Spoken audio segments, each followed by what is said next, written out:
Yes, do you know how much I just spent to make Sabo reach his current strength? Crocodile said, raising a finger to Dragon. 100 million Baileys, 1 billion Baileys. Dorag asked tentatively. More than 10 billion Baileys, Crocodile said calmly. Everyone present took a breath of cold air. This is our military budget for 2 years. Sabo looked down at his body and felt like he was made of piled up Baileys. Now you know why I want to get the gold from the sky, right? Crocodile said. As long as there is sufficient funding, I can create a large number of top-level combat forces that can rival the admirals, and even the 4 emperors. Mr. Crocodile, please tell us how you need cooperation from our revolutionary army. Dorag said very solemnly. I only need the bear, and I have another special ability user under me. The 3 of us can work together to rob the Celestial Dragon's vault. Too many people would cause unnecessary trouble. Crocodile declined. Why don't we let Mori go with you? His push fruit ability can take you through the underground at will, and it will be difficult for people to find you. Moreover, the location of the Celestial Dragon's vault was discovered by him. He can point you in the direction and save a lot of time. Dorag said after thinking for a while. That good. He had no reason to refuse this suggestion, which was indeed very helpful to the plan. Time waits for no one. We cannot give the Celestial Dragons and the world government too much breathing space. If we let them recover, and then we start a war again, it will inevitably cause great sacrifices. So I plan to start the war machine immediately after obtaining the heavenly gold, mobilize a large number of soldiers and high-end combat power, and launch a thunderous attack on Mary Joyce. I will inform you of the assembly location in advance. After we reunite, we will strengthen the officers under your command. Also,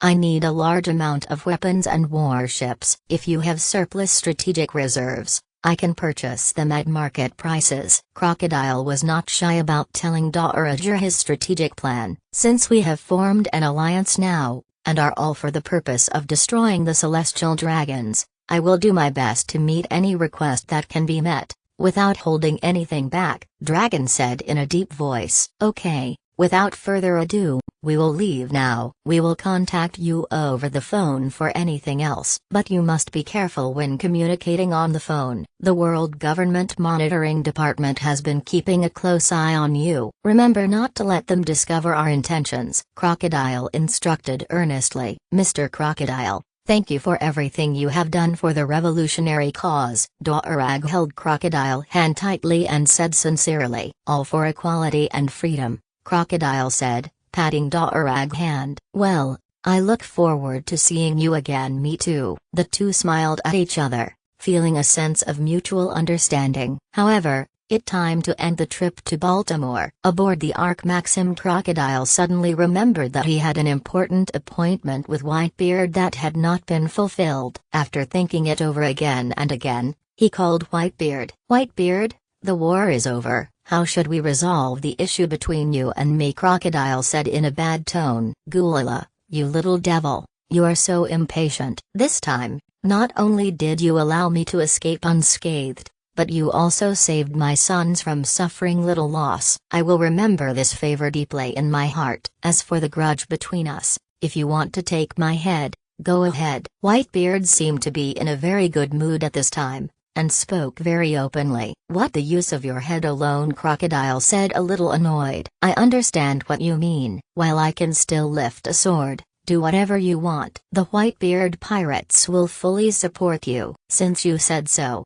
I will let you go with reluctance. Crocodile pretended to be a little reluctant, but in fact he was very happy in his heart. The feud between Crocodile and Whitebeard has something to do with Crocodile. His purpose in plotting against Whitebeard was to get the elite soldiers under the old man. What good would it do to fight a monster like this one in a one-on-one duel? If you lose, you get nothing. If you win, you feel pain all over. Only a fool would refuse a thug who comes to his door for free. Gulila, you little brat are now a big boss after all. When will you change your bad temper that is worse than athlete foot? Whitebeard laughed heartily, now fully accepting Crocodile ability and placing Crocodile on the same level as him. That it, we may need you in the near future, so let your sons take this time to rest. If you have any old friends you trust, You can bring them along to play." Crocodile didn't want to continue bickering with the old man, so he vaguely revealed some of the things that would happen in the future. He estimated that his Dendenmushi had now come within the monitoring range of the world government, so some things could not be said too clearly. However,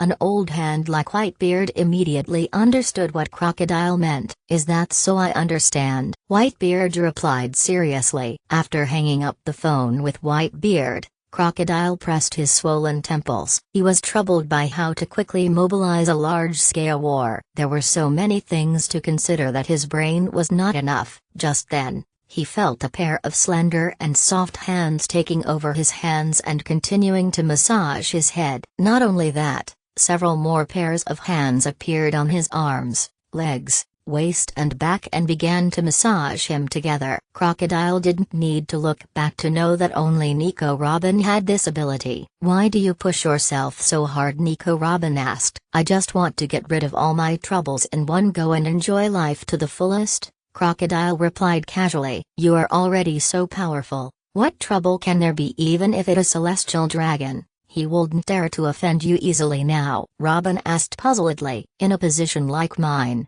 there are too many people who depend on me for their livelihood. If I wait for the enemy to come to me, my losses will be extremely heavy. Instead of doing this, I'd rather keep the enemy out of the country and eliminate the biggest enemy that can threaten me. This way, I can solve the problem once and for all. The remaining enemies that pose less of a threat can be left to Enel and the others to deal with, so I won't have to be as tired as I am now," Crocodile explained patiently. "It's a pity that I can't help you now," Robin said somewhat dejectedly. "Speaking of helping, I can actually think of something that would allow you to use your talents," Crocodile said with bright eyes as he looked at the pairs of slender fingers massaging him. That great Robin was so happy that his eyes narrowed into two crescents when he heard it. Squeak! The cabin door was pushed open, and a pair of long legs so white that they were dazzling stepped in. As soon as the Empress entered the room, she saw Crocodile and Robin being intimate. She was stunned for a moment,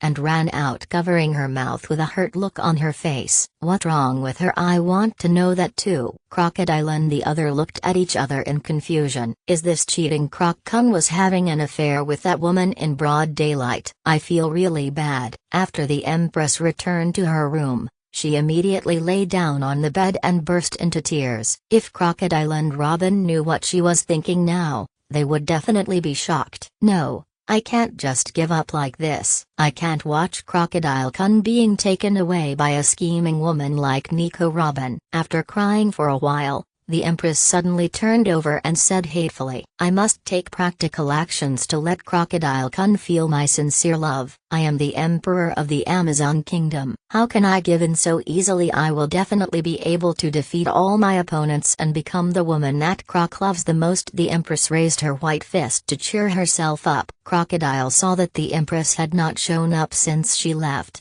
and thought that she must have misunderstood something. But he didn't explain anything. After all, their relationship had not reached that point yet. After lunch, I returned to the cabin and began writing and drawing on paper, thinking about some future strategies. By around 12 o'clock, my body didn't feel tired at all, but my spirit was a little exhausted. So he stopped forcing himself, took off his clothes and went to bed. As soon as his head touched the pillow, he fell into a deep sleep. Much later, Crocodile found himself in an erotic dream. "My big sword is working." The feeling was so real that it made him feel so comfortable that he almost cried out. "Wait, this isn't a dream." Crocodile woke up with a start. With his current familiarity with his own body, he immediately noticed something was wrong. "As soon as I opened my eyes, I saw a familiar face, looking at me with loving eyes. When I looked down, I found that the other person was naked." "Hancock, what are you doing?" Crocodile asked in disbelief. "Croc-kun, I really like you. That's why I resorted to this desperate measure." "Do you think I am too promiscuous?" Hancock said shyly with a flushed face, and then she bit her lower lip. This absolutely beautiful and moving look couldn't help but make Crocodile heart burn with joy. Such white, tender and delicious meat was stuffed into his mouth. If he didn't savor it carefully, He would be unmanly. How can you be called promiscuous if you only do this to the person you like? I won't let you say that about yourself. Crocodile stretched out his arms, hugged Hancock tightly, and kissed her fiercely. Holding the other hot body in his arms, Crocodile felt that the other body was so hot that it was about to melt. So he decisively turned over and pressed the other person under him, and said with a smirk, "Thank you for your hard work while I was sleeping just now. Leave the rest to me." Wait, there seems to be another person with super hearing outside. If he uses his ears to listen to the live broadcast, it will be a bit awkward when we meet next time. So Crocodile consciousness quickly sank into the strongest training camp, found the silent ability of the silence fruit, and chose to buy it. Now we can begin. Now even if there is thunder in this house, no one outside will hear any sound. Mr. Crocodile, please don't have pity on me, the Empress said, looking at Crocodile with loving eyes. Perhaps it was because he hadn't touched a woman for a long time, and Hancock was too charming, so Crocodile couldn't control himself. All night long, Crocodile released all his energy on Hancock. Both the man and the woman are rare strong men in the world, and their physical strength and physique are like monsters. Crocodile has no fear of hurting the other person, but in the end, Crocodile is better. At daybreak, Hancock could no longer withstand Crocodile's ferocious attack. After begging for mercy, she wrapped herself tightly around Crocodile like an octopus and fell asleep. Crocodile felt refreshed after this night conquest. All the stress and mental fatigue in recent days have been swept away. Unable to sleep,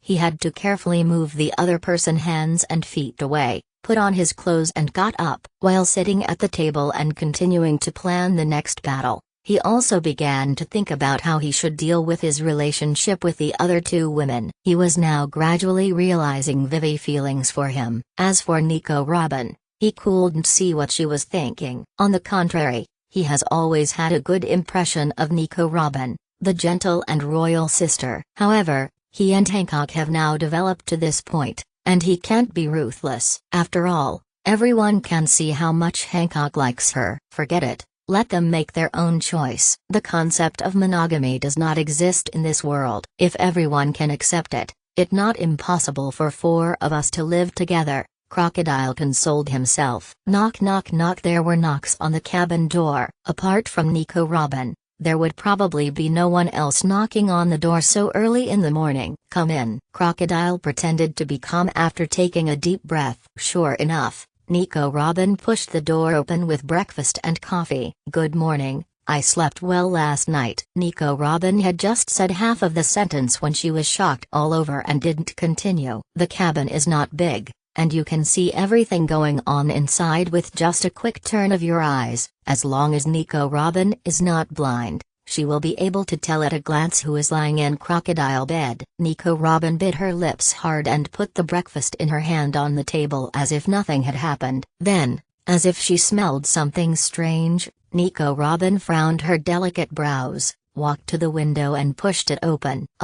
Crocodile wanted to say something to ease the awkward atmosphere, but he didn't know what to say when the words came out. It's not good for your health to always stay in the cabin. If you are not too busy, you can go to the deck to bask in the sun and enjoy the breeze, Nico Robin said, with her usual gentle smile on her face. After saying that, she turned around and walked outside tactfully. Her attitude made Crocodile a little confused, and he didn't know what the other person was thinking. You don't have to feel any psychological burden. I have already prepared myself for this situation. As long as you keep me in mind, I won't mind. When Nico Robin was about to reach the door, she suddenly stopped, turned around, gracefully. I really can't handle a man like Crocodile Kun by myself. Before Crocodile could speak, another voice was heard in the cabin. The Empress had woken up at some point and covered her seductive body with a quilt. She half sat on the bed and spoke with a hint of shyness on her face. Nico Robin was stunned for a moment,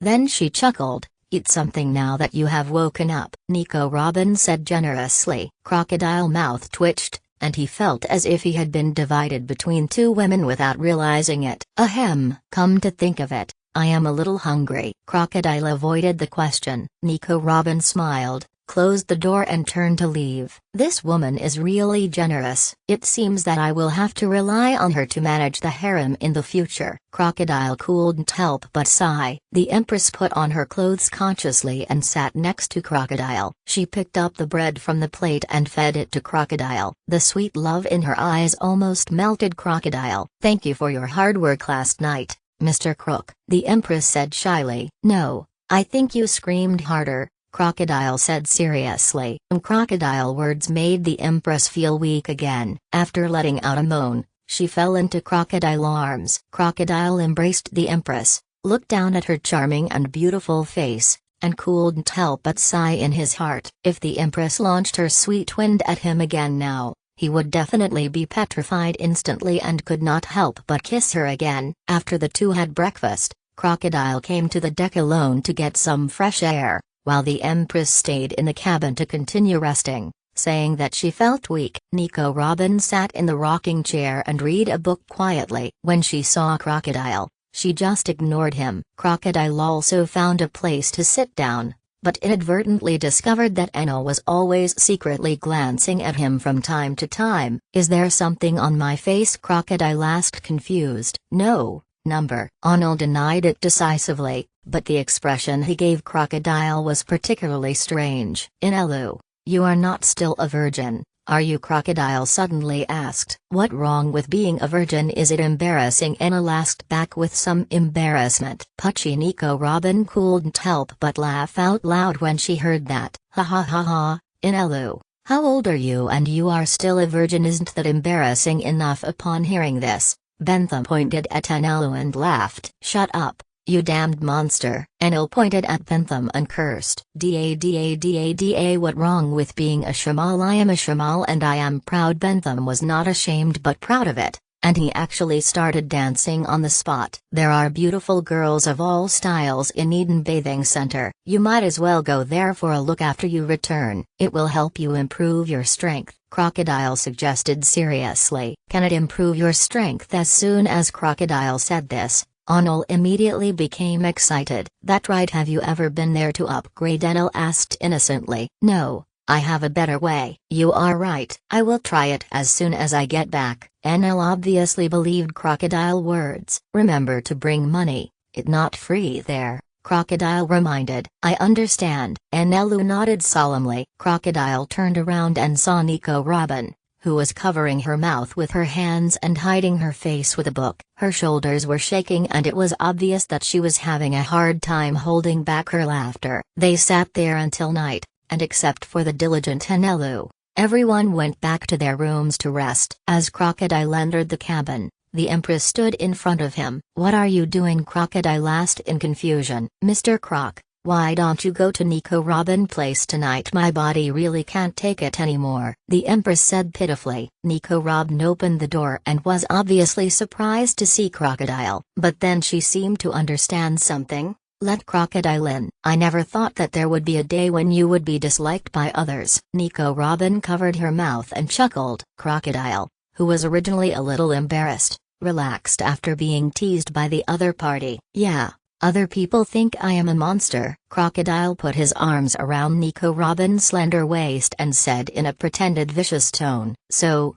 the monster came into my house, intending to eat me up without leaving any bones, Nico Robin said, staring into Crocodile eyes with her watery eyes. Nicole Robin, actually I have liked you for a long time. Crocodile no longer concealed his feelings and said directly. These are the happiest words I have heard in more than 20 years. Nico Robin's eyes seemed to be covered with a thin layer of mist at this moment. With me here, you will be happy for the rest of your life. No need to wander around in fear anymore, Crocodile said affectionately. I have been waiting for this sentence for so long. Kiss me, Nico Robin said emotionally. Crocodile didn't hesitate any longer and kissed Nico Robin deeply. Dry wood and strong passion will naturally ignite at any time. The two hot bodies were entangled together tightly without any explanation. Crocodile took the time to snap his fingers, and no sound from inside could be heard outside the room. Nico Robin's physique was far inferior to that of the Empress. Crocodile was defeated before she could even enjoy herself. However,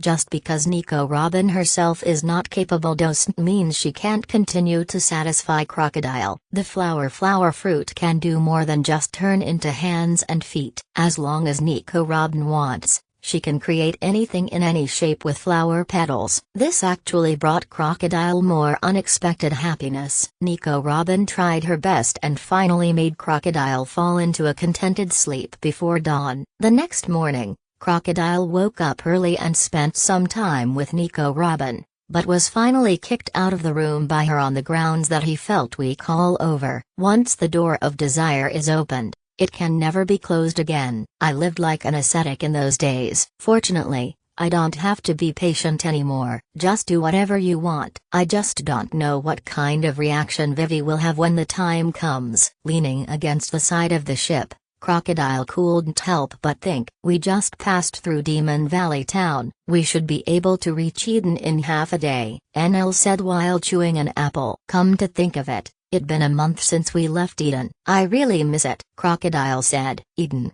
New World department store. Sister Sarah, which one do you think is better, this blue dress or the white dress? Vivi kept turning in front of the dressing mirror, undecided about which clothes to wear to greet her uncle. Vivi, you have tried more than 20 sets. Sarah sighed helplessly, covering her forehead. This blue dress will go with your sapphire. Nothing will look better than this. Really? Then let go with this one. Vivi finally made up her mind. She looked at herself in the mirror with satisfaction. The light blue gauze skirt wrapped her curvy figure to perfection, revealing a hint of sexiness in her purity. I can finally meet the uncle. I wonder what his expression will be when he sees me dressed like this. Vivi thought happily. It already noon. They should be here soon, right? Vivi asked. According to Bentham, the Demon Valley town they passed by this morning should be approaching. Then let go to the dock now, don't miss it, Vivi said impatiently. When the two of them arrived at the dock,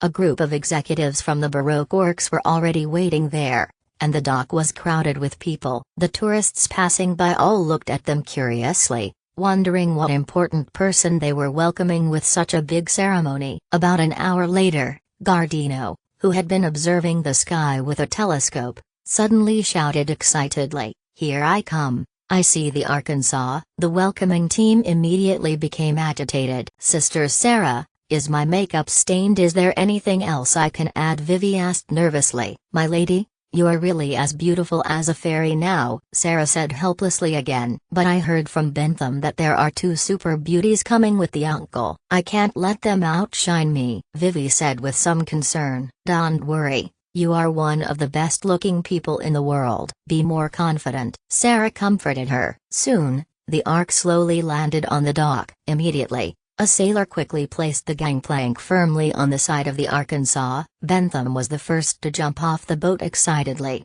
Ding ding ding ding, my friends, did you miss me? I missed you so much. Seeing this, the crowd immediately stepped forward to greet him. Crocodile was the second one to step steadily onto the gangplank to disembark, and walked towards the crowd on his face. Following closely behind him were Nico Robin and the Empress. Because he was afraid that the bare huge body would break the springboard, he flashed directly to the shore. Enelu was the last one to get off the boat with a stern look on his face. After Crocodile and his companions walked down the gangplank, Nico Robin and the Empress smiled at each other, then walked on both sides of Crocodile, one on the left and one on the right. Crocodile is now 2.5 meters tall, and the 2 women are also close to 2 meters tall. Standing next to Crocodile, their heights are surprisingly compatible. When Vivi saw Crocodile getting off the boat, she was so happy that she wanted to rush up and give Crocodile a big hug. However,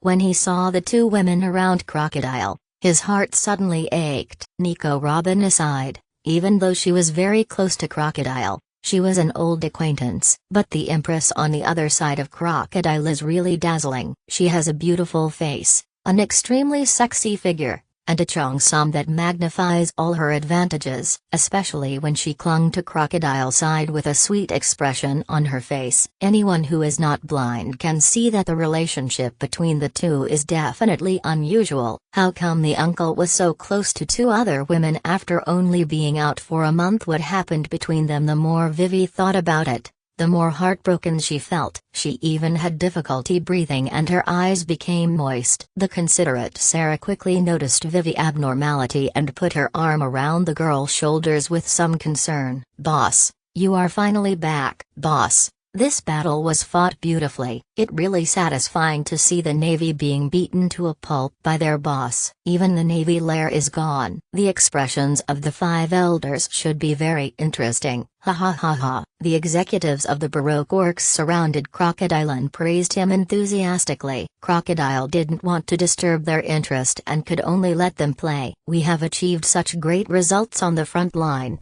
And you have also made an indelible contribution. Without a stable rear area, we cannot fight the Navy with peace of mind." Crocodile complimented with a grin. Crocodile's speech, without taking any credit, made everyone who remained in Eden overjoyed. The hotel should have prepared a celebration banquet, right? Let go there and have a drink together, instead of continuing to attract attention here. There was some noise again, and Crocodile waved his hand and asked everyone to go to the hotel. "Someone over there seems to be unhappy," Nico Robin suddenly whispered in Crocodile's ear. Crocodile immediately realized that there was indeed someone he wanted to see, but he hadn't come to him, so he hurriedly looked for him in the crowd. With just a glance, Crocodile found Vivi, who was wearing a blue gauze dress, looking at him with a wronged expression. Her eyes were as red as a rabbit, and it was obvious that she had just cried. Crocodile sighed, knowing that it was time for a showdown. So they parted the crowd and walked straight towards each other. Vivi looked at Crocodile, who was walking towards her, and seemed a little overwhelmed. She didn't know what attitude she should use to face the man who was walking towards her, and she just wanted to turn around and run away. However, Crocodile was very fast. He came to Vivi in just a few steps and hugged her in his arms. "Long time no see. Do you miss me?" "I miss you very much," Crocodile whispered in Vivi's ear. "I don't believe it. How could you have any room for me in your mind when you spend every day with two such beautiful women?" Vivi was a little frustrated and tried to push Crocodile away, but the one hugging her was a monster, and no matter how hard she tried, she couldn't shake him even a little bit. "You are the person I care about the most." "How could I possibly lie to you? If I lied to you, I would be struck to death by lightning immediately." Crocodile coaxed the fragile being in his arms. "Ha ha, that really funny. If the 5 thunderbolts worked for you, NLO wouldn't have been captured by you to be your thug." Vivi's mood not only did not improve after hearing this, but she sneered and said, "Then let's change it and let me drown in the sea," Crocodile said solemnly. Vivi thought that the uncle was a person with special abilities and might really drown if he fell into the sea, so she struggled a little less, but she still somewhat resisted the person hugging her. "You look so comfortable out there with girls all around you. Why are you thinking about a little girl like me?" Vivi said coldly. "Because I like you and I know how you feel about me." Crocodile finally said what he had kept in his heart for a long time. Vivi's body trembled suddenly, and she raised her head and looked at Crocodile with red eyes. "Since you know everything, then who are you and the two of them who am I?" Vivi asked very aggrievedly. "Alas, the two of them and I were because of some accidents. But some things have already happened, and I can't be irresponsible," Crocodile explained with a sigh. "Hey, you mean those two forced you to sleep with them? That joke isn't funny at all." Vivi sneered again. "If you put it that way, there's nothing wrong with that," Crocodile said after thinking for a moment. "I am not a child anymore. Please don't use such lame excuses to trick me," Vivi said angrily. "I admit this is very unfair to you,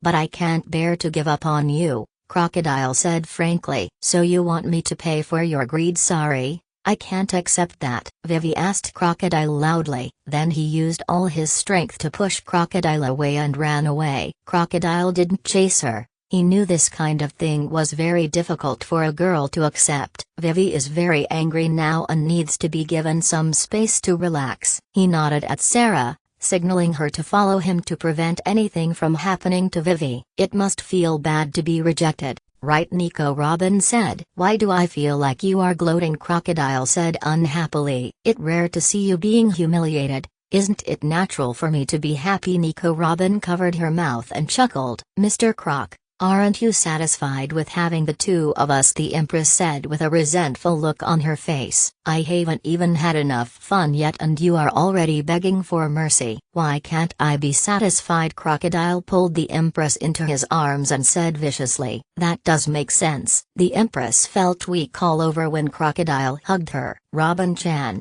how about you help Croco? The Empress winked at Nico Robin. What do you mean, Uncle Nico? Robin said with a playful smile. Then I will leave it to you, Crocodile said with a wry smile. Eden Royal Holiday Hotel. Thousands of people gathered in the huge banquet hall. It can be said that the members of the Baroque Workshop are gathered together. If used the Kingdom of Heaven to attack Eden now, except for a few people, everyone else would disappear. However, after the huge deterrence brought by Enel in the Battle of Manafort, Crocodile was very confident that the celestial dragons would not dare to act rashly. After all, the survival ability of users with natural abilities is too strong, and no one is sure of killing them. As long as they escape, the celestial dragons will face endless revenge in the future. Before the Battle of Manafort, Crocodile hid its main cadres in the desert in order to prevent Eden from being liquidated and retaliated by the world government after an unexpected defeat. All the assets under the name of Baroque Works were also transferred to Vivi, but no one expected that they would achieve such fruitful results in the Battle of Manafort. Now that the Navy and the world government are badly damaged,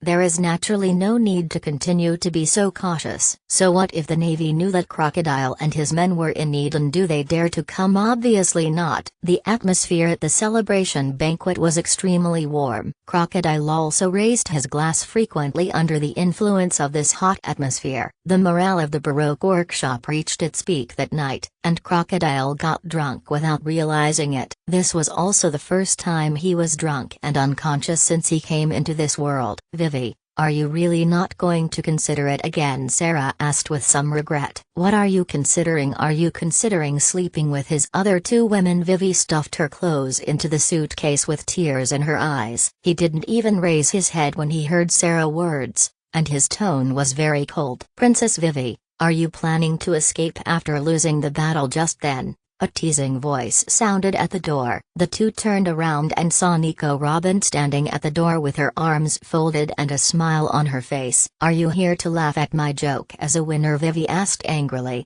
her two fists turning white from excessive force. If you put it that way, there's nothing wrong with that. Nico Robin nodded in agreement. Have you finished reading it? You can leave after that. I won't bother him anymore. Vivi glared at Nico Robin, her chest heaving with anger. That best, the most perfect man in the world can be shared by me and Boa Hancock. As expected, to win the man you like, you have to use any means necessary. Nico Robin chuckled and turned to leave. Wait a minute, Vivi suddenly called out to Nico Robin. What do you mean by unscrupulous means? Vivi glared at Nico Robin. At our age, when we meet someone we like, we can no longer follow the rules like a pure-hearted girl like you and wait for mutual affection, especially for a rare and outstanding man like Crocodile. As long as I can take him down, even if I lose my sense of shame, it won't be a big deal. After all, if a woman in this world wants to live a stable and happy life,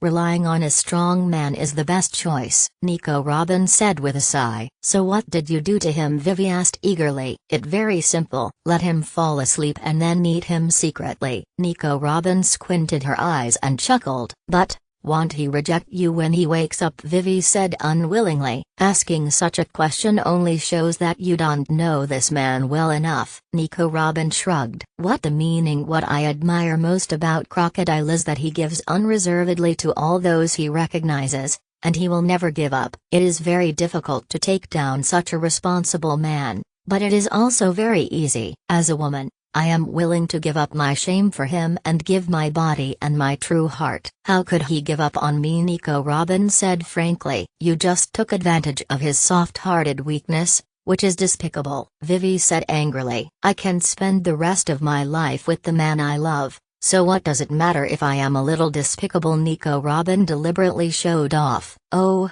by the way, he drunk today and has been sent to his room. If you want to say your final goodbyes, you can go there. He was already drunk and unconscious. Even if you had been there, I am afraid you wouldn't have any impression of him." After Nico Robin finished speaking, she left without looking back. "I am so angry, I am so angry. These two shameless women are so despicable to get the uncle." Vivi was so angry that she was shaking all over. "So, are you leaving now?" Sarah asked untimely. "I can't bear to leave my uncle, but he already has two women around him. Even if I can accept it, those two women are both very powerful people. I definitely can't beat them. Can I really be happy in the future? Not necessarily," Vivi said a little sadly. "Alas, I want to go see my uncle again, and then I will go back to my father. I haven't been with him for a long time." Vivi's words were full of bitterness. Vivi arrived at the Royal Holiday Hotel with a nervous mood. It was already late at night,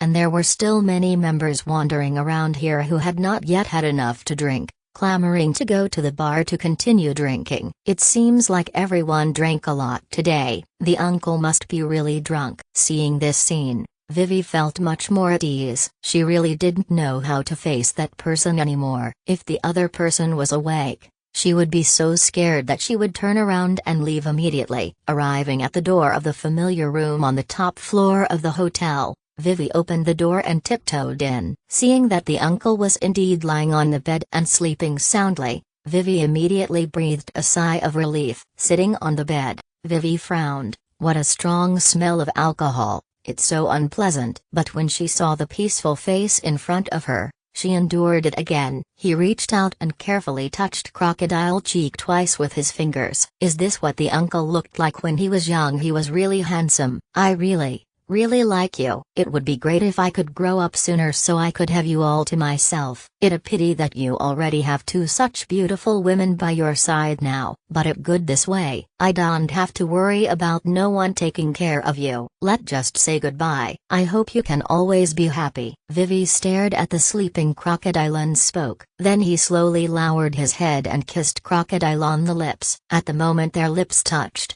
Vivi suddenly felt a strong hand around her waist, holding her tightly.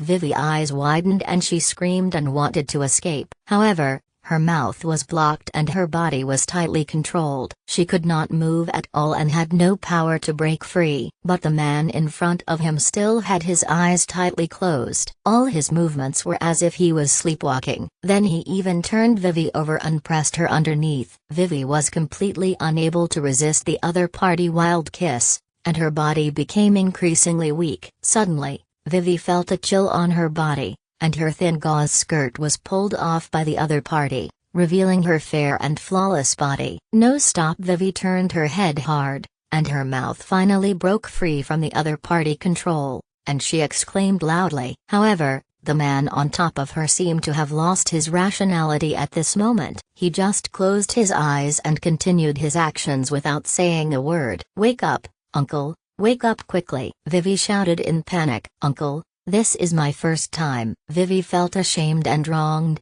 but she was powerless to resist and could only let Crocodile do what he wanted. Following a suppressed cry of pain, the room was suddenly filled with spring light. After a long time, Vivi, who was weak all over, used all her strength to push away the man who was pressing on her, and glared at Crocodile, who fell asleep again with a bitter look on her face. "Uncle is such a bad guy, a stinky bad guy. He only knows how to bully me. My first time was lost just like that." Not romantic at all. Vivi absolutely hated Crocodile. I couldn't help but bite down hard on Crocodile's shoulder. "This guy's skin is tougher than cowhide." Vivi used a lot of strength to leave 2 rows of shallow teeth marks on Crocodile's shoulders. After calming down, Vivi looked at the man in front of her and felt a mixture of love and hate. He reached out his hand again and stroked Crocodile's chiseled cheek. His fingertips slid across Crocodile's brow. "Even though I am your woman,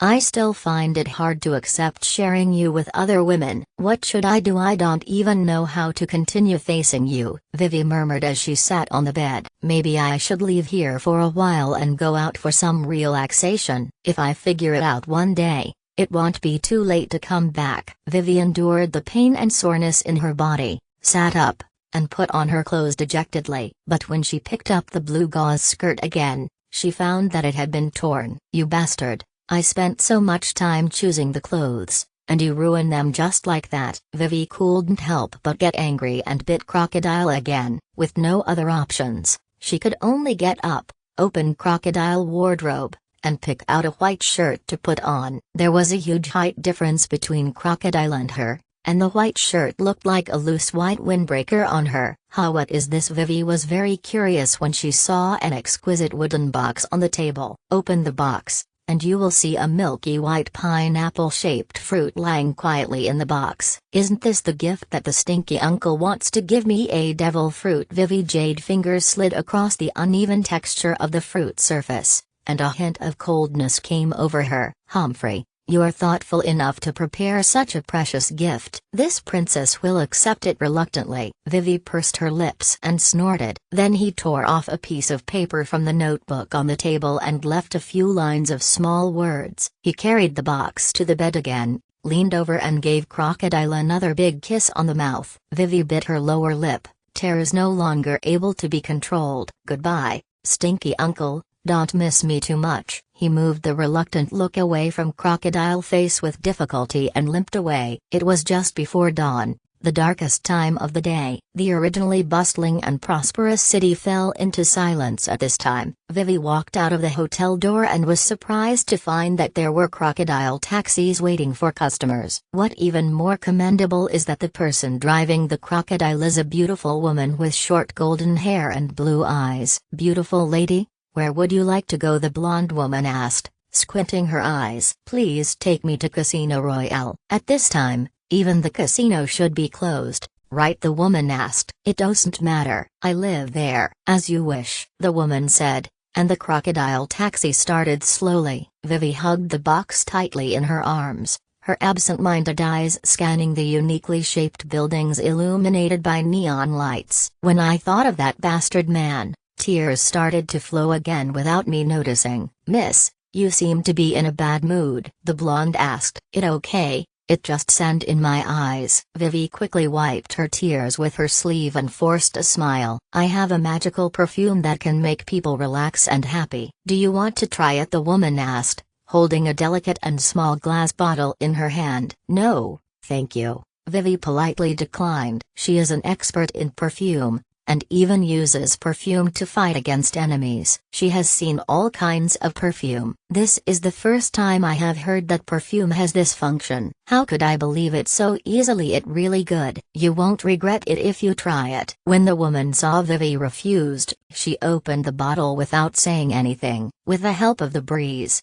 Vivi instantly smelled a strange fragrance. Wait, I said number. Vivi immediately held her breath with some vigilance. Okay then, the woman shrugged, put away the bottle and turned away. However, Vivi suddenly felt a strong sense of dizziness. There's something wrong with the perfume you are. Vivi didn't finish her words before her head tilted and she lost consciousness. The blonde woman glanced sideways at the unconscious Vivi. He chuckled, urging the Crocodile to speed up its pace. Soon, the Crocodile car drove directly into a warehouse in the port. Pop pop pop. As soon as the Crocodile car stopped, a burst of crisp applause came from the corner of the warehouse. It has to be you. You can complete the task easily with one move. A deep male voice was heard and two figures emerged from the darkness. They each wore a strange mask and their bodies were wrapped in white robes, looking weird and mysterious. Hee hee. I was just lucky. I happened to run into Baroque Works when everyone was drunk and off guard. The secretary who was with the girl before was a difficult character. I didn't expect that she was not here today. Well, I can only say that God helps me, the blonde woman said with a chuckle. It really pitiful. What a beautiful girl. What a pity. The blonde woman stood in front of the unconscious Vivi and brushed Vivi's cheek with the back of her white hand. What is this? One of them pried open Vivi's hands and took out the box she was holding tightly in her arms. A devil fruit. This is a pleasant surprise. Now that my mission is complete, I am going back to the new world. Charlotte Lindling has invited me to a tea party again, the blonde woman said helplessly. Okay, leave the rest to us. Goodbye then. The blonde woman twisted her slender waist and left leisurely. One of the masked men took out a white cloth bag, and with the help of another man, put Vivi in it and carried it on his shoulder. Let go, It almost dawned. The other nodded. The two men came out of the warehouse, stepped on the ground, and flew straight into the sky at an incredibly fast speed. Soon, the two landed on an inconspicuous merchant ship. As soon as they got on board, they set sail. Fuck, my head hurts. I will never drink so much again. Crocodile rubbed his aching head and sat up, still feeling a slight sense of dizziness. Why does this dress look so familiar? When Crocodile was propped up on the bed, she felt a strange touch on her palm, and when she picked it up, she saw that it was a blue dress. Crocodile frowned and thought carefully. The only person who left a deep impression on him who wore a blue dress was Vivi. Why were her clothes on my bed? Besides, why am I naked? Crocodile tried hard to recall, but could not find any clues. The only memory he had was when he was carried out of the banquet hall by Bonus. Not surprisingly, he had blacked out last night. He has such a strong constitution that he can still black out after drinking. You can imagine how much he drank yesterday. Where did the blood on the bed come from? Crocodile was startled and quickly checked himself. Apart from 2 rows of shallow teeth marks on the shoulder,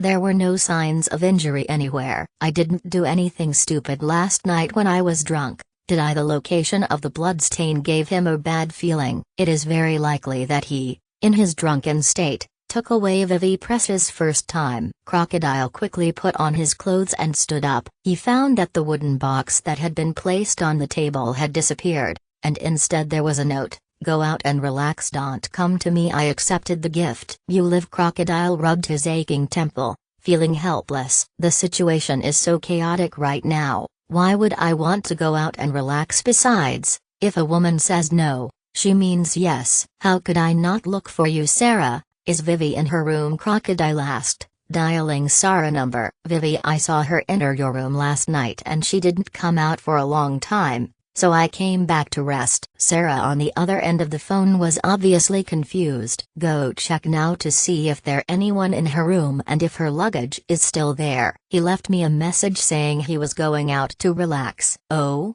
okay, I will be there right away. Don't hang up yet. After the rustling sound of someone getting dressed, a burst of hurried footsteps was heard. Sarah lives next door to Vivi, which is very convenient. Boss, there's no one in the room and the luggage is all there. Then go find it, Crocodile said, suppressing his anger. Okay, Sarah replied a little flustered. Vivi said she wanted to go out and relax. There was no one in the house, but her luggage was still there, which made Crocodile feel something was wrong. Who was on duty last night? Crocodile asked when he came to the hotel front desk. Boss, it me. A girl with a ponytail raised her hand timidly. When did Princess Vivi leave the hotel? Crocodile asked sullenly. I remember clearly that she left at 3:55. He limps a bit when he walks. We wanted to send someone to escort her, but were refused. After she left, there happened to be a Crocodile taxi waiting for customers. She left in that one. The girl looked back at the clock on the wall and said, during that time period,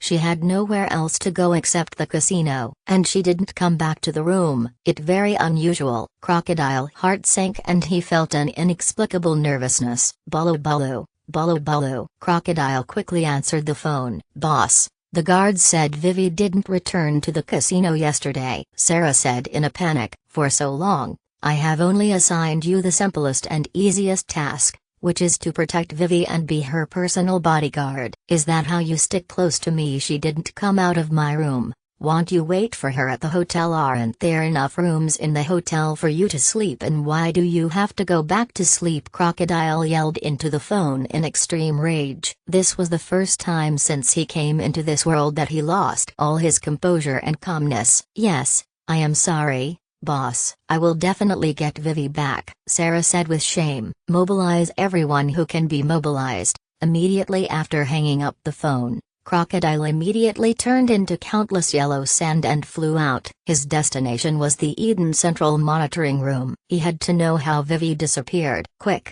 pull up the Royal Holiday Hotel surveillance footage starting at 3:50 last night. Crocodile opened the door in a hurry and spoke loudly to the staff inside. When everyone saw that the boss had arrived, They quickly took action. Crocodile personally sat in front of the surveillance camera and carefully watched all of Vivi action videos. When I saw Vivi getting into the car, the picture flashed by a charming woman face and her striking short golden hair. Crocodile zoomed in on each frame and reviewed it carefully again, stopping the image at the moment when the woman turned towards the surveillance screen, and then zoomed in. Although the image was a little blurry, the more Crocodile looked at the woman, the more familiar she looked. My brain started working frantically, carefully searching for all the blonde women who had appeared in the plot of One Piece. Suddenly, Crocodile breath was choked and his heart felt cold. It turned out to be her, Stussy. The apparent identity of this woman is one of the kings of the Dark World, and she is known as the Queen of Happy Street, specializing in some shady flesh trade. Her other identity is a secret spy in CPO,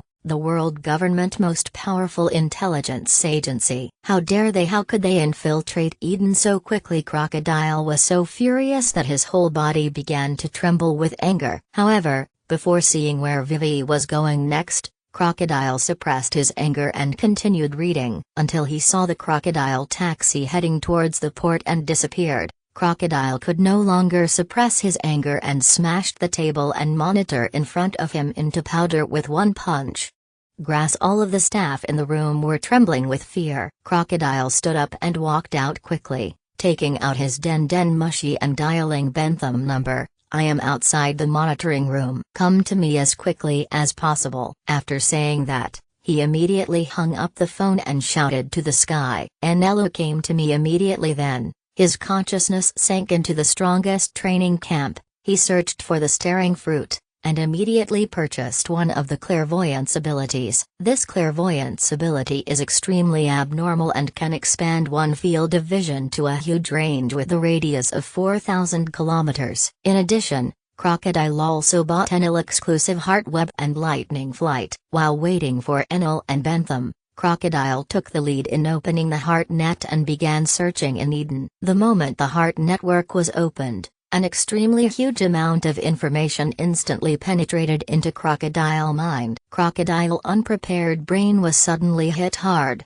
like countless steel needles piercing his head. Crocodile groaned, and 2 streams of blood flowed from his nostrils. But Crocodile wiped the blood from his nose casually without caring and continued to search for any suspicious people in Eden. However, several minutes passed and Crocodile found nothing except a few thieves and drunken pirates causing trouble in the streets. At this moment, 2 blue lightning bolts slid through the air one after another and landed in front of Crocodile. "Vivi has been kidnapped. You only have one mission. Find her by any means necessary. She was just taken away a few hours ago. She can't have gone far. You need to search all suspicious ships at sea as quickly as possible. We must not let go of any islands we pass by." Later, the 3 of us will each go in a different direction and make sure to search carefully. Also, the one who kidnapped Vivi is a powerful agent from CPO. If you encounter an enemy,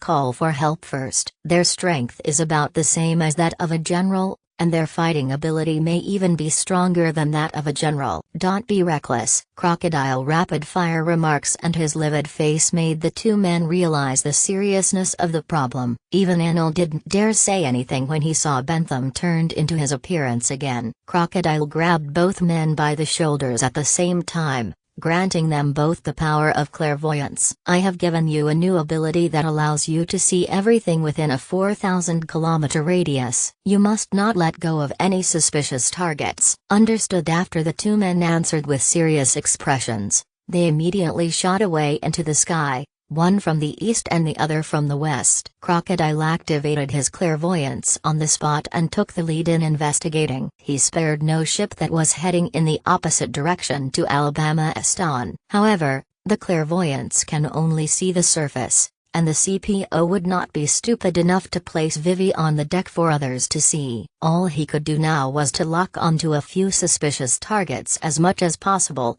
then quickly find them and check them using the HeartNet, a rough estimate of the speed of the ships now sailing at sea and the distance they may have traveled so far last night. Crocodile locked onto 11 suspicious ships at top speed. He also issued a nationwide martial law and search order to other cadres and caches, and ordered no ships to go out to sea. Crocodile shot off just as fast toward the south. Thousands of miles away in the deep sea, a submarine disguised as a fish was sailing leisurely on the seabed. Crocodile will definitely send Thor out to sea to search for him. That guy's speed is comparable to Kizaru, that for sure. But what does it matter? He. How could they have imagined that we didn't leave in the usual way? Even if they could think of it, they wouldn't be able to do anything to us. After all, devil fruits are not omnipotent. The deep sea is the graveyard of people with special abilities. This is the 23rd one. Crocodile was so anxious that his eyes were bloodshot. Several more hours passed, and as the search continued, no clues about Vivi were received. The hope of finding Vivi became increasingly slim. Worry, heartache, guilt and longing, all kinds of emotions intertwined together, making it difficult for Crocodile to breathe. Why did you drink so much last night? If I hadn't been drunk, Vivi would never have been lost. Crocodile simply hated himself at this moment. All this stemmed from his complacency after his great victory. He seemed to have completely forgotten that the Navy was just a card on the table in the hands of the world government. They also have countless unknown powers hidden in the darkness that have never been revealed to the world. He was just a little careless last night, and the other party took advantage of the opportunity and kidnapped Vivi. This angel-like beautiful girl now occupies a very important position in his heart. In the Baroque workshop, he is also an irreplaceable and important member. The business talent she displayed in a short period of time was so impressive that even Crocodile was impressed. Finally, Crocodile set foot on an unknown island, more than 2,000 kilometers away from Eden. Is there any ship in this world that can travel 2,000 kilometers in one day? That's simply a fantasy. Crocodile felt a little exhausted and sat down on the ground without caring whether it was clean or not. This was all he had fought with Garp for the entire day. Blue blue blue, blue blue blue. Crocodile quickly answered the phone. Zero-chan, I am sorry, I couldn't find Vivi. Bentham cried in a hoarse voice. I understand. You can go back first. Crocodile voice was unusually hoarse. The last light went out and Crocodile buried his face in his hands. Crocodile, of course I am coming. No matter where you are, I want you dead. Vivi looked at him with hatred. How can you be so cruel? Vivi bit her lips in despair, tears welling up in her eyes. The confused expression when being killed by Crocodile had Pat for the first time. Please call me Princess Vivi, or just Vivi. I don't like the name Miss Wednesday. Vivi glared at him angrily. But you must be hungry, right? Do you want to eat something? Do you want to drink some water? Vivi showed concern for him when he was injured for the first time. Where will you go after you leave? Are you planning to just walk away and abandon us? He trembled all over when he misunderstood that Crocodile was going to leave. No, you have to make a pinky promise with me. She forced Crocodile to make a promise with a domineering look on her face.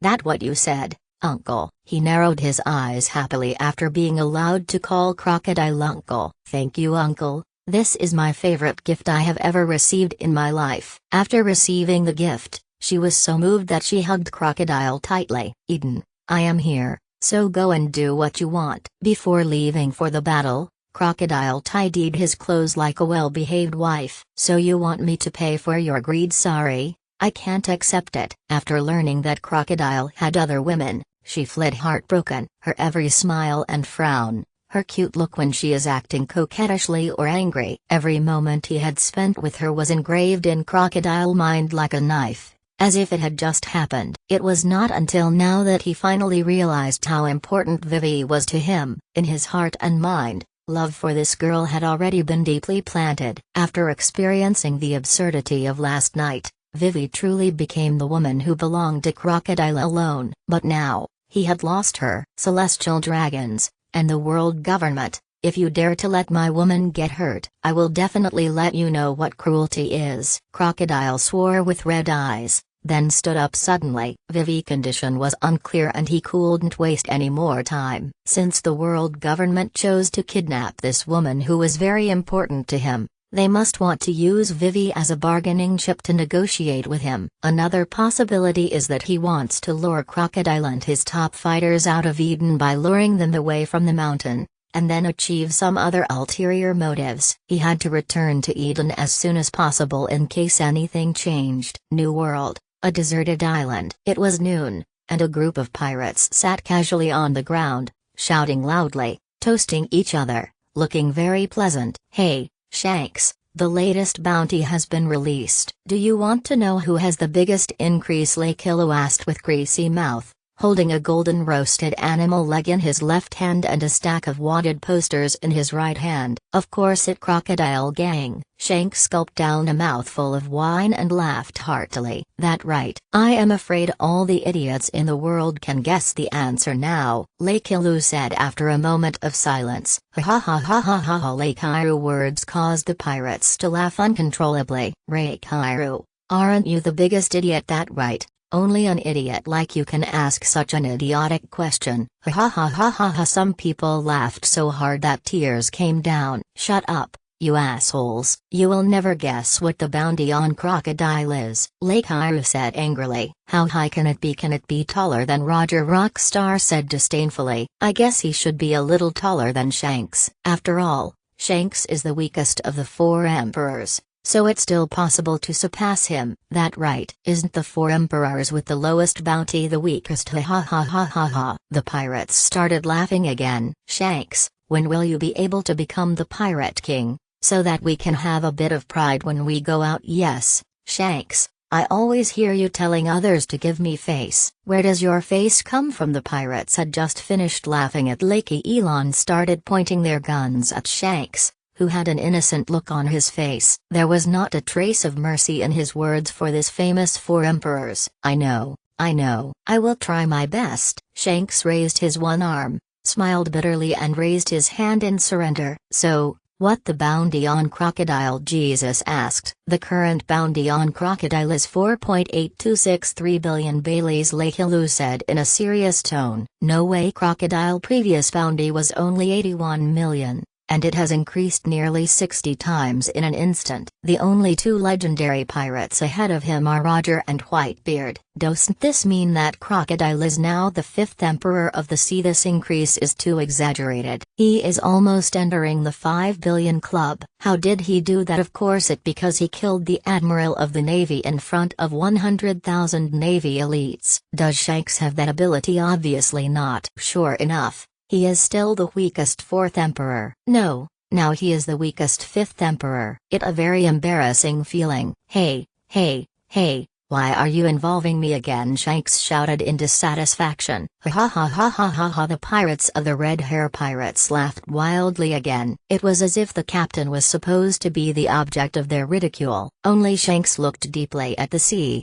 and no one knew what he was thinking. Ghost Island. A majestic and domineering man with two horns on his head was holding a huge wine gourd as tall as a person and pouring wine into his mouth. Hiccup. "Well, it feels good, Crocodile. A mere Shichibukai can actually defeat a marine admiral. Even I can't help but admire you." "Haha. The bounty is still just a little bit higher than mine." "The fifth emperor of the sea. Does your strength really match it, or are you another person who can rival me in strength?" The sturdy man took another big gulp of wine, and the images of Roger, Whitebeard, Rocks, Kazuki Odin and Shanks appeared in his mind. "Wango, Cake Island." "Mom, the latest bounty, the bounty on Crocodile and his gang, has increased greatly." Baron Dandan walked towards the ant in a hurry with his long legs. "It going to go up? Why are you in a hurry? Read it to me." Big Mom glanced at Baron Egg with dissatisfaction. "Boa Hancock,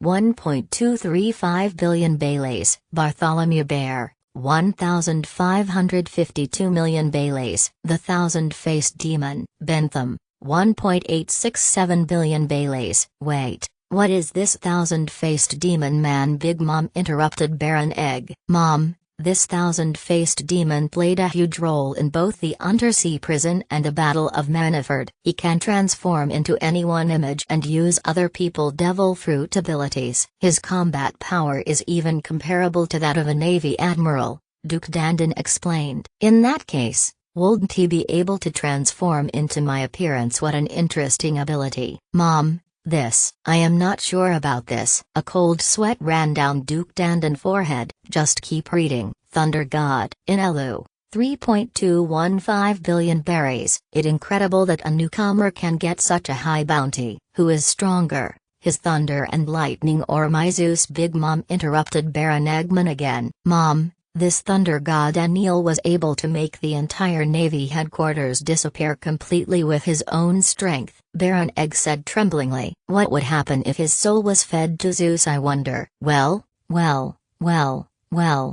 the old lady narrowed her eyes and laughed as she fantasized. The last one is Crocodile himself. His bounty is 4,826,300,000 belly. This bounty is second only to Pirate King Roger and Whitebeard. As for the rest of Crocodile gang, they have not yet been seen in public, but according to rumors, there are probably several powerful people. After Baron Dandon finished speaking, he wiped the cold sweat from his forehead. What crocodile bounty actually exceeds Kaido? Big Mom said in surprise. But being able to join forces with Whitebeard and inflict such heavy damage on the Navy is well deserved. But Kaido, that monster, must be very unconvinced, right? The fifth Sea Emperor has appeared. This world is becoming more and more exciting. Mama the ant laughed again. Mom, during the Battle of Maniford, Whitebeard said that One Piece really exists. Is that true? Baron Eggman asked cautiously. One Piece, of course it exists. If you want to find One Piece,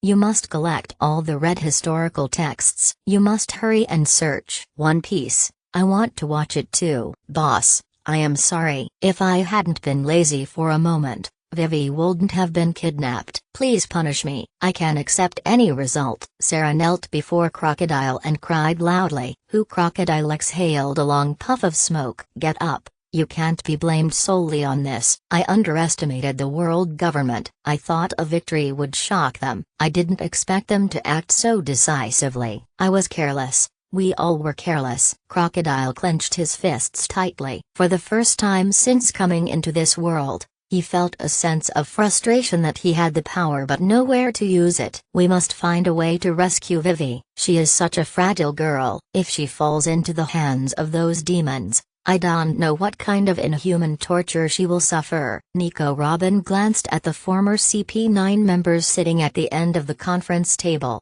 and recalled what happened to her after she was captured, and couldn't help but feel sympathetic. CPO is the most powerful intelligence agency of the world government. Not only are their individual combat strengths extremely strong, but their methods of doing things are also more bizarre and varied. The chances of us finding Princess Vivi are very slim. The only thing we can do now is to wait. It was Rob Lucci who spoke. As an intelligence agency under the jurisdiction of the world government, he had some understanding of CPO. The world government kidnapped Vivi and will definitely use it to threaten Croc-kun. Croc-kun must be mentally prepared for this. If they make some excessive demands, how do you decide? The Empress looked at Crocodile with some distress and said. Crocodile lay back in his chair with his eyes closed and his head tilted back. The cigar in his mouth flickered on and off, and large puffs of smoke kept coming out of his mouth. We can't just sit there and wait for death. Even if we can't find Vivi, we must put strong pressure on the world government. Crocodile suddenly opened his eyes, stood up and slammed the table. Lucci,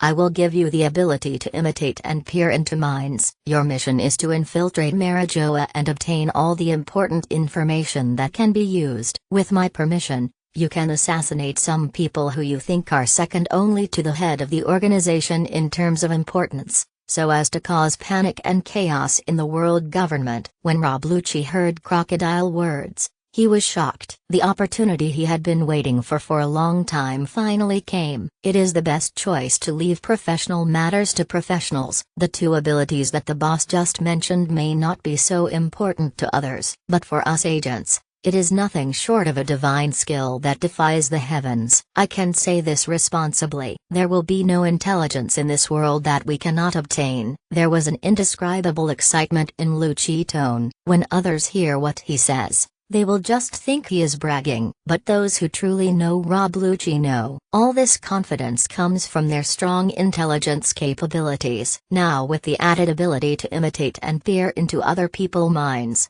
they are even more powerful. Very good, you come forward one by one. Crocodile nodded with satisfaction upon hearing Lucci's declarative assurance. These former CP members are at an upper middle level in terms of the 6 styles and taijutsu, and it can be said that they have a very solid foundation. They only need to complete the 2-color domineering aura, add strength and physique, and their strength will soar. However, Crocodile only improved these abilities of theirs to the intermediate level temporarily. Crocodile has always insisted on leaving a certain amount of room for growth for his subordinates. It's not that I am afraid of spending money, but there is still a gap between the combat effectiveness formed by raising my strength to the peak in one go and by practicing step by step through hard work and perception. Crocodile himself is a great example. So far, he only has the moves that Crocodile originally developed available, and apart from the Annihilation Slash,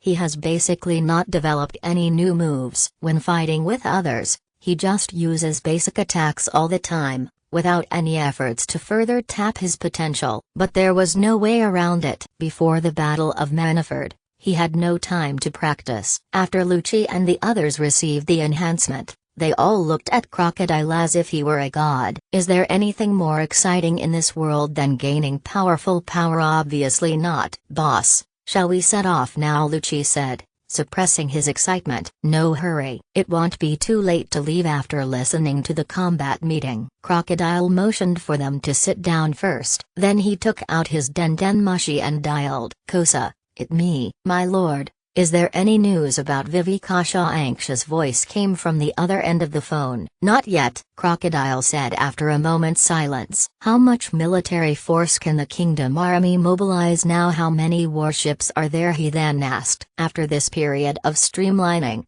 there are still 300,000 troops available. The original warships plus the recently built ones, as well as the modified ones after the pirate ships were captured, totaling 158 ships. Kosa answered calmly. Very good, your work deserves recognition, Crocodile praised. You must listen carefully to what I say next. Mobilize for war immediately. I want 120 ships fully loaded with soldiers, assembled at the port of Damarisco and put to sea as quickly as possible. I will send high-end combat forces to cooperate with you later. I will inform you of the specific battle plan once the assembly is completed. There is one thing you must make clear to all soldiers during pre-war mobilization. The evil world government has kidnapped the Princess of Alabasta. This is a serious provocation that cannot be accepted by the Kingdom of Alabasta and its people, Crocodile said in a grim tone. I understand, Kosa replied solemnly. After hanging up the phone,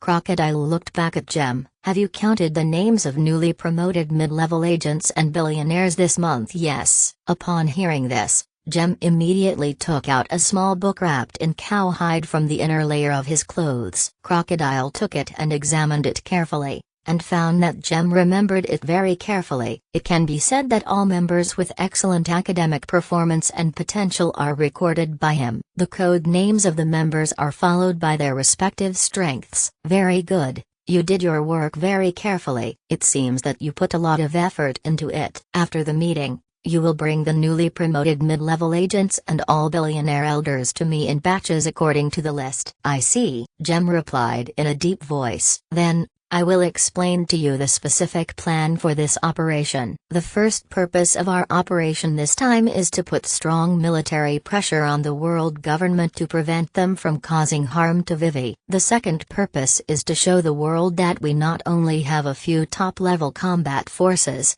but also have a strong war mobilization capability. If they dare to act rashly, we will inflict devastating revenge on them. Everyone present in this room can be considered the backbone of Baroque Workshop. Except for me and Lucci, there are still 12 people who have not been assigned a task. First, Enelo goes directly to Marajoa and lets everyone there know about your existence as the Thunder God. However, if you encounter the following people, you must immediately evacuate to a safe distance. Countless grains of sand flew out from crocodile bombs, and within a moment 5 sand sculptures were formed. These 5 people are the core of the world government, the 5 elders. Don't be fooled by the fact that they are all old men, but I can tell you responsibly, they are very likely to be as powerful as the 4 emperors, or even above them. Don't expect luck when facing them, Crocodile said solemnly. I always thought that the 5 elders were just a few ordinary old men. That right. Most people understanding of the 5 elders is that they only hold power but have no fighting power. How could the top leaders of the world government be a group of powerless people? After hearing Crocodile reminder, everyone started talking. Bentham will stay in Eden and play my role to confuse the world government spies lurking in Eden. Hancock and Robin will stay to cooperate with him. You have to show the power of my sand fruit in public, otherwise it will be hard for them to believe it. No problem, Zero-chan. Bentham made an okay gesture. Finally, the remaining 8 people, each in a group, led 15 fully loaded warships to approach these 5 naval bases and the 3 member countries of the world government. Crocodile turned around, picked up a pen and circled all the targets on the map one by one. Bear, Bonus, Gardino, Beb, and Gem. These 5 naval bases are now in your hands. Makita, Sarah, Dorothy, you will go to these 4 countries. I will assign 2 mid-level agents and 20 billionaire elders to each of you. Also, before I issue the order to attack, you only need to approach the target and do not act rashly. Understood? Everyone responded loudly. Okay, you all go to Damarisco and get ready to go. Enelo can take Luki and the others to Marajoa. Hancock and Robin stay. A moment later, Crocodile and the 2 women were the only ones left in the conference room. Nico. Robin held Crocodile's hand. Don't worry too much. The world government is afraid of your strength and will never dare to harm Vivi easily. That right. Since they dared to kidnap Vivi, they must have investigated how important Vivi is to you and would definitely not dare to do anything rash. Hancock held Crocodile's other hand distressedly. Vivi's life will not be in danger, but she will definitely suffer. What he regretted most now was why he did not give Vivi at least enough strength to protect herself. Otherwise, if she could create some noise before being kidnapped, she wouldn't have been easily kidnapped by CP0. There is another very worrying thing now, which is what the world government will use Vivi to force me to do. Crocodile frowned. Maybe after you make such a big fuss,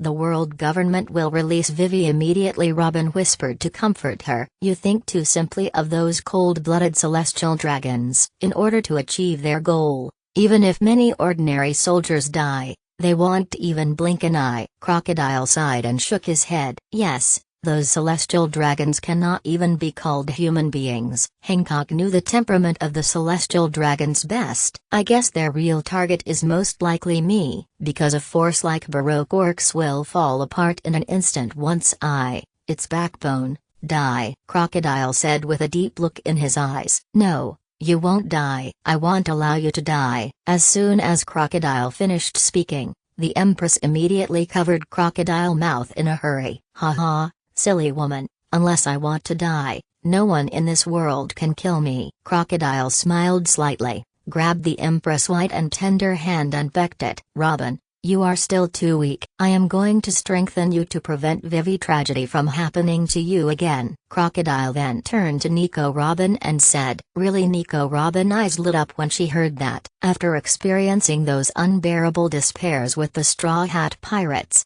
her desire for strength is no less than anyone else. What about me? I am also afraid of being kidnapped, Hancock said pitifully. Just save your energy for now. If I want to capture you easily, in addition to Blackbeard dark fruit, I need to have at least the strength of an admiral, Crocodile said as he rubbed the Empress' head. After being patted on the head by Crocodile, the Empress narrowed her eyes in enjoyment. Crocodile then made another call. Old man, There is an important operation that requires your cooperation with your people. What do I need to do? Send troops to approach the Navy G1 branch in the New World. That is the Navy new headquarters. Is the war going to start again so soon? No. You just need to make sure that the elites of the Navy headquarters dare not leave there. I see. In the New World, on an unknown island, inside a simple tent. Ah, it hurts so much, it hurts so much. A man's scream echoed throughout the island. The birds in the trees dared not land,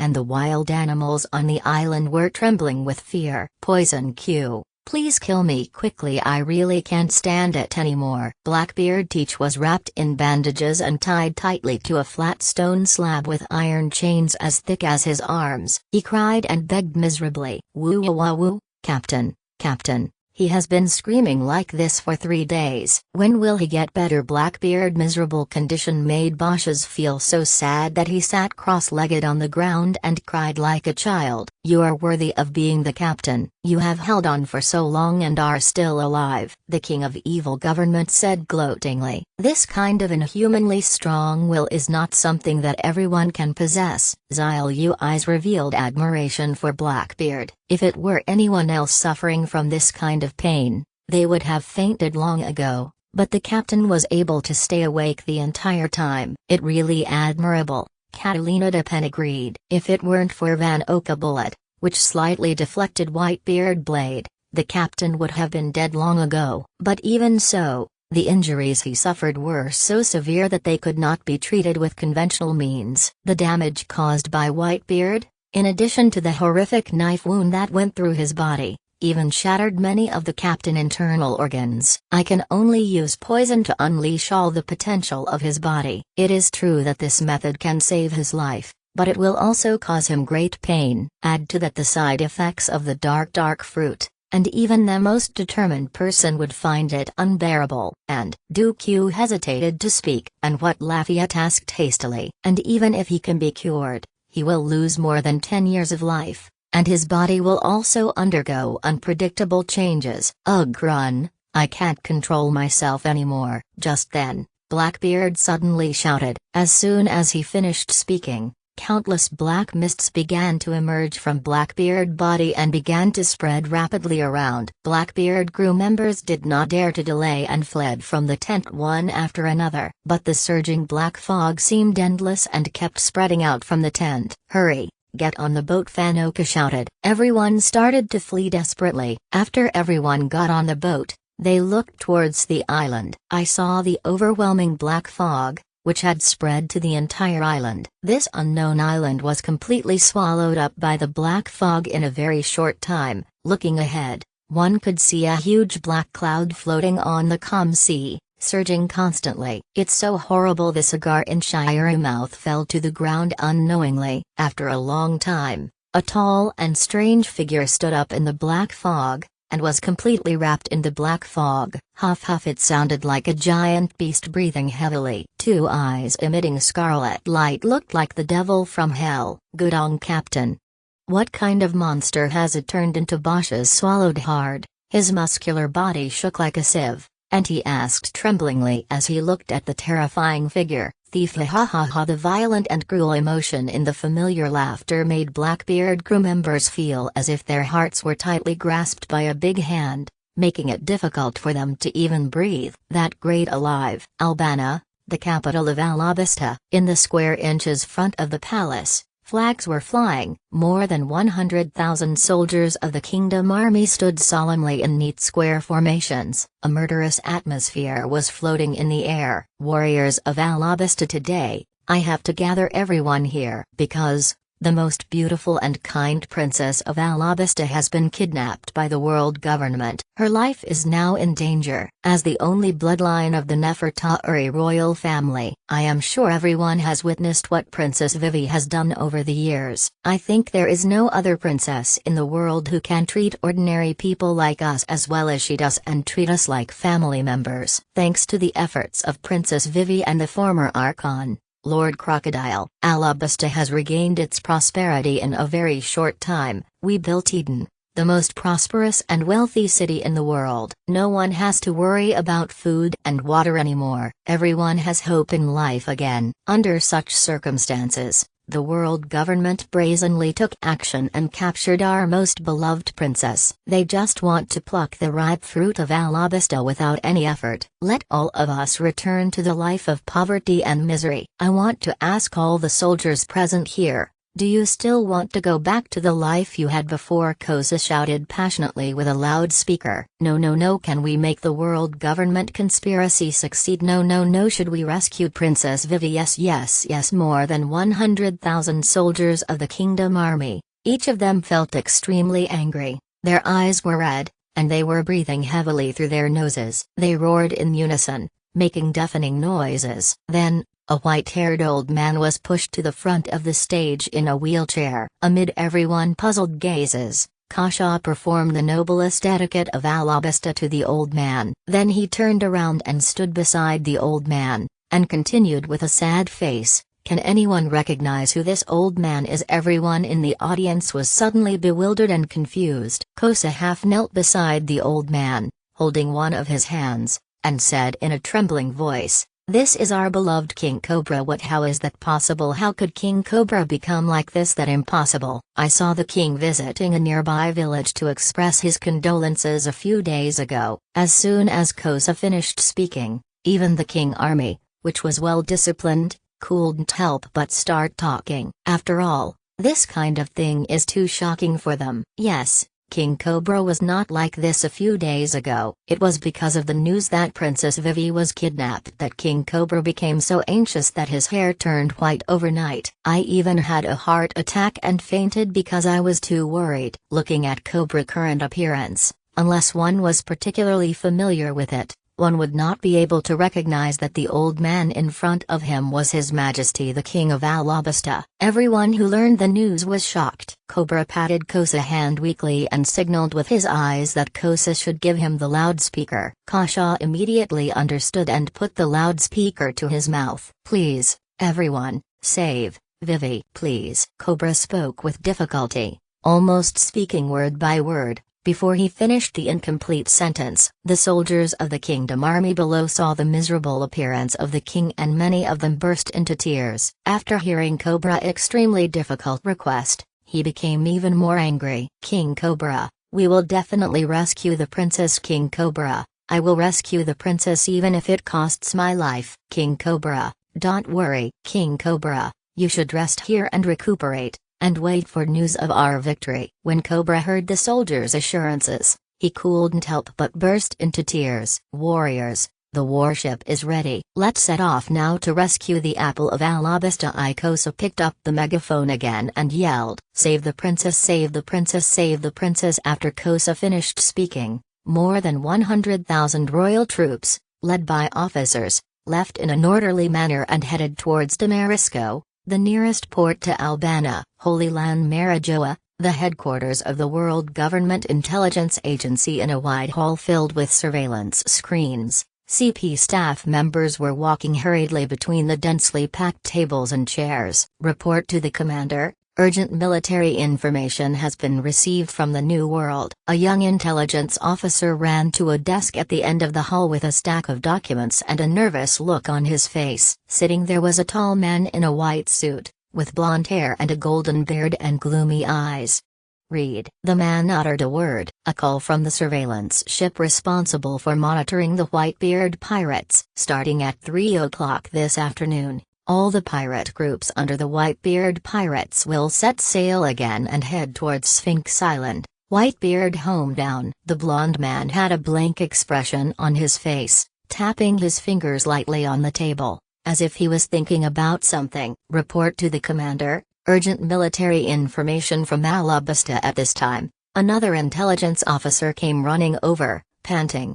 "Speak." Crocodile convened a summit meeting this morning. The content is unknown. After the meeting, dozens of elite members were received by Crocodile. At noon, the main cadres of Baroque Works, along with hundreds of middle-level managers, left Eden. Their exact whereabouts are still being tracked. Crocodile himself, Boa Hancock, and Nico Robin remain in Eden. The thousand-faced demon man is missing. Later, Thunder God Enelu led 6 people on his golden spaceship and also left Eden. Alabasta Governor Kosa issued a Level 1 war mobilization order at noon, and at 2 p.m., the pre-war pledge to rescue Princess Vivi was launched in the capital. At 2:30 p.m., more than 100,000 royal troops left the capital of Albania and began to march towards the port of Damarisco.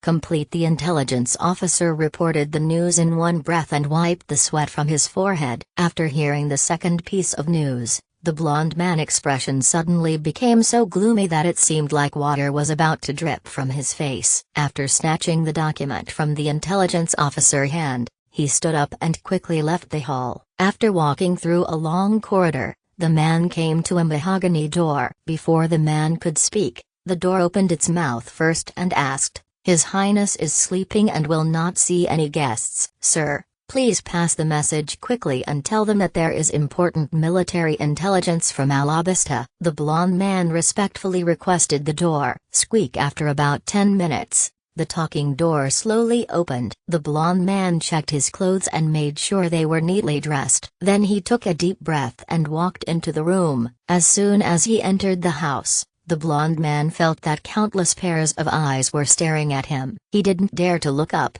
and walked straight to a golden desk, knelt on the ground, and raised the document in his hand respectfully above his head. "Your Excellency, His Holiness Gutierrez, after Princess Vivi was captured by us, Crocodile reacted violently. This is the relevant information, please take a look." As soon as the blonde man finished speaking, the stems and leaves of a potted plant on the desk began to grow rapidly, and like tentacles, they rolled up the documents in the blonde man's hand and sent them behind the desk. Rustle, rustle. The only sound in the room was the sound of flipping papers. "Well, ha ha ha ha, it seems that arresting Nefertari Vivi has really touched Crocodile. Bottom line, since we were able to make this man, who is said to always act before making decisions, lose his composure, our battle plan can be said to have been half successful." "You get up." After a moment, a feminine laugh was heard, and the blonde man slowly stood up after getting permission. There was a handsome man sitting behind the office with a bun,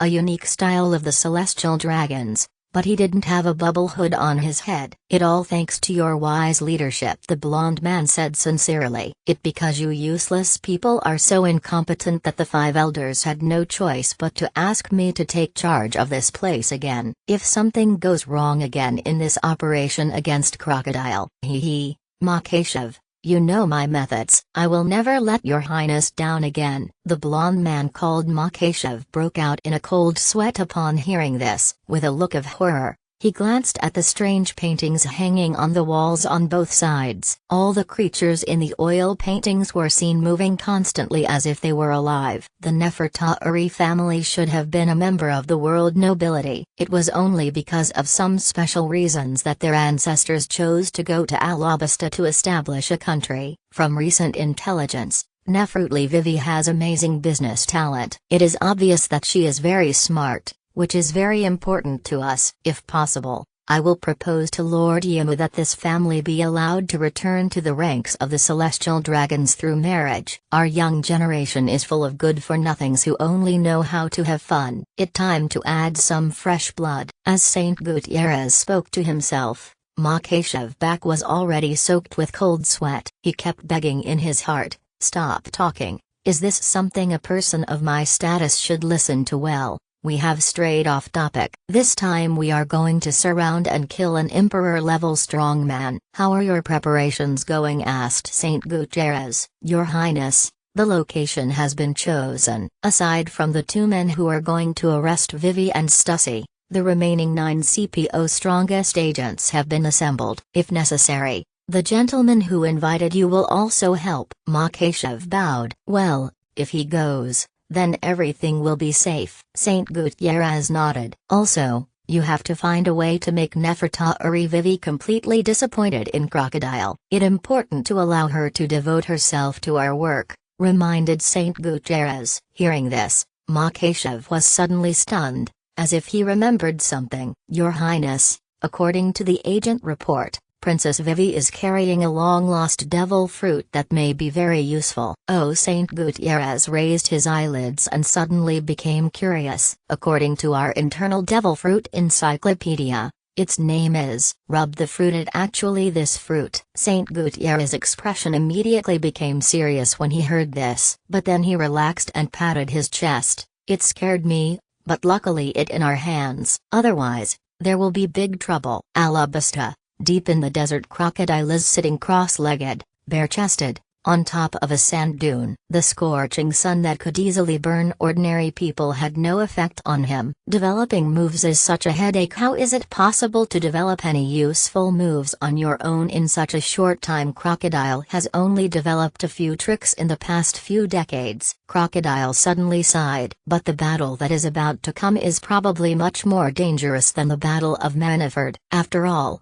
they have hostages in their hands. So they will definitely let me go alone, and this is the best opportunity to set up a killing spree. The funds reserved for the trump card are currently less than 6 billion Baileys, and cannot be used lightly. I must now develop the ability of the sand fruit as much as possible. Time is limited. Since I created it myself, I can only imitate it. Among the anime works I have watched in my previous life, the only one who could play with sand in such a way was Gaara in Naruto, but many of his moves only work when combined with chakra and the tailed beasts. I can only select some individual moves to deduce. But Gaara is a sand controller, and I am the sand and the desert. The moves I develop will definitely be more powerful. Then let's start with the simplest moves. After thinking everything through, Crocodile stood up and began to calm himself down. Hand of Sand. Crocodile now stands barefoot in the desert, allowing for maximum sand control without having to touch the bottom with his hands. With a thought, dozens of huge arms leaped out from the desert. Those dozens of hands seemed to have thoughts of their own, slapping, punching, grasping, and coordinating with each other, which was intimidating. Crocodile later even manipulated these sand hands to merge and transform them directly into a giant hand tens of meters high. Even if there were giants here, after being possessed by the force of erosion, they would probably be crushed to death by this terrifying giant hand. After a few minutes, Crocodile withdrew his ability with satisfaction and began to recall Gaara's other skills. Skills like Sand Armor and Sand Shield are unlikely to have much effect against truly strong opponents. Just like the Black Emperor form in the first battle against Garp, it can only serve to buffer the attack power to a certain extent and can be blown up by one punch from the opponent. If Crocodile had not been in the desert, its absolute home turf, with an endless supply of sand to replenish, he would have certainly been captured by the old man. However, if ordinary gravel is replaced with extremely hard iron sand, Crocodile defense will definitely be improved to a higher level. Submerging his perception into the desert, Crocodile indeed discovered that the desert contained an extremely large amount of iron sand. For him, it was very simple to just filter out the iron sand from the ordinary sand. In just a few breaths, a gray-black iron wall appeared in front of Crocodile. Crocodile punched it hard, but he easily broke through it. This shouldn't be the case. What went wrong? Crocodile frowned while pinching his chin. Pressing his hand on the sand shield, Crocodile closed his eyes and analyzed it carefully. I see. The distances between the iron sands are too large, making the structure of the sand shield too loose. From a microscopic perspective, the closer the distance between molecules and atoms, the greater the density of the object. The higher the density of the material, the higher the hardness. So, I just need to keep compressing the sand shield to get a shield with amazing defensive power, or even armor. Crack, crack, crack. The ability factor and corrosive force in Crocodile hand poured into the sand shield. I saw the huge gray-black shield began to shrink and thin, making a series of strange noises. After a few breaths, the thickness of the sand shield was reduced to a pitiful few centimeters, but the surface became extremely smooth. Only this time, when Crocodile swung his fist again, apart from the sound of clang, the sand shield did not change at all. You have to know that with Crocodile current strength and physique, such thick steel is just like a thin piece of paper in front of him and can be easily penetrated. Next, Crocodile used the Armament Hockey and Conqueror Hockey entanglements in succession to experiment. Crocodile Fist, wrapped in Armament Hockey, could only dent the sand shield. It wasn't until Crocodile used the Tyrant that the sand shield was completely pierced. Crocodile couldn't help but marvel at the performance of the compressed sand shield. How many people in this world know how to use the King Hockey to entangle? If the sand shields were made into armor and worn by his other officers, wouldn't they be able to walk around the world in style? But when Crocodile reached out and weighed the sand shield, he immediately gave up the idea. Are you kidding? How many people can still move normally after wearing armor weighing several tons except for Bebin the bear? No one else has such ability. Crocodile then proceeded to begin experimenting with Gaara other moves. A series of Gaara famous moves, such as Sand Shigure, Sand Clone, Sand Cascade Funeral, Quicksand Cascade, Sand Cascade Funeral, and Sand Cascade Funeral, were performed one by Crocodile using his own abilities. A violent sandstorm that covered the entire desert suddenly swept across the sky. However, given the differences in the origins of ninjutsu and devil fruits, not all moves can produce the best results. But even so, Crocodile felt satisfied. The lethality of the shasha fruit is still an inevitable shortcoming, but the control power of this fruit is very strong. At that time, Crocodile only needs to make good use of this ability to separate the battlefield. If he could make some tricky enemies lose their ability to move for a short period of time, his goal would be achieved. After the deduction was completed, Crocodile began to use these moves continuously, striving to make these new skills able to communicate with his mind and be as easy to control as his own arms. The feeling of using his abilities recklessly made him intoxicated and he forgot about time and hunger. Bolo bolo bolo, bolo bolo bolo. Finally, when it was noon on the third day, Crocodile Den Den Mushi suddenly rang. Crocodile took out the slightly shrunken Den Den Mushi from his pocket, blew away the sand on it, and then calmly answered the phone. Crocodile. A strange male voice came from the other end of the phone. Are you finally here? Crocodile instantly understood the identity of the caller. I am Crocodile said solemnly. If you want your little princess, come to me tomorrow at noon.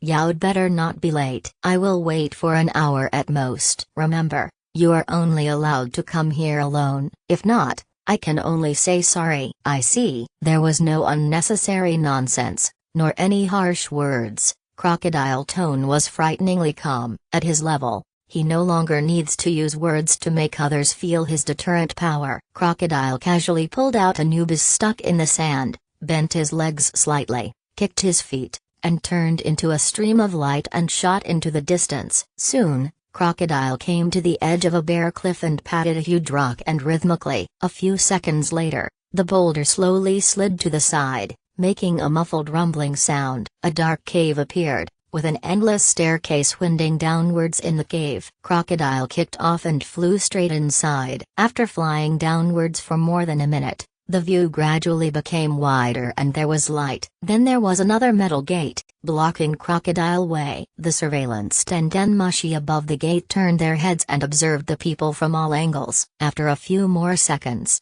the metal door opened to both sides. Two teams of elite soldiers wearing camouflage vests and holding rifles lined up on both sides of the road. Among them, a man with a huge head and ugly face was approaching them with a fawning look on his face. Boss, welcome to the base to inspect our work. Relax, Valpo. I am not here to inspect. I just came over to have a quick meal. You don't have to be so nervous. Crocodile patted Valpo's shoulder. Haha, boss. You are joking. Why would I be nervous? Walpo rubbed his hands and laughed dryly. It's really unfair for you to stay in this godforsaken place. Are you used to it? Crocodile asked with concern. I am used to it. I am so used to it. I eat well and live well. I was immersed in those interesting RD projects that my boss mentioned all day, and I had no time to think about other things. Valpo said with a grin. And Crocodile didn't need to be a mind reader to see that the other person's smile was indeed from the heart. Hiding you here is mainly for your safety. Once the situation stabilizes in a while,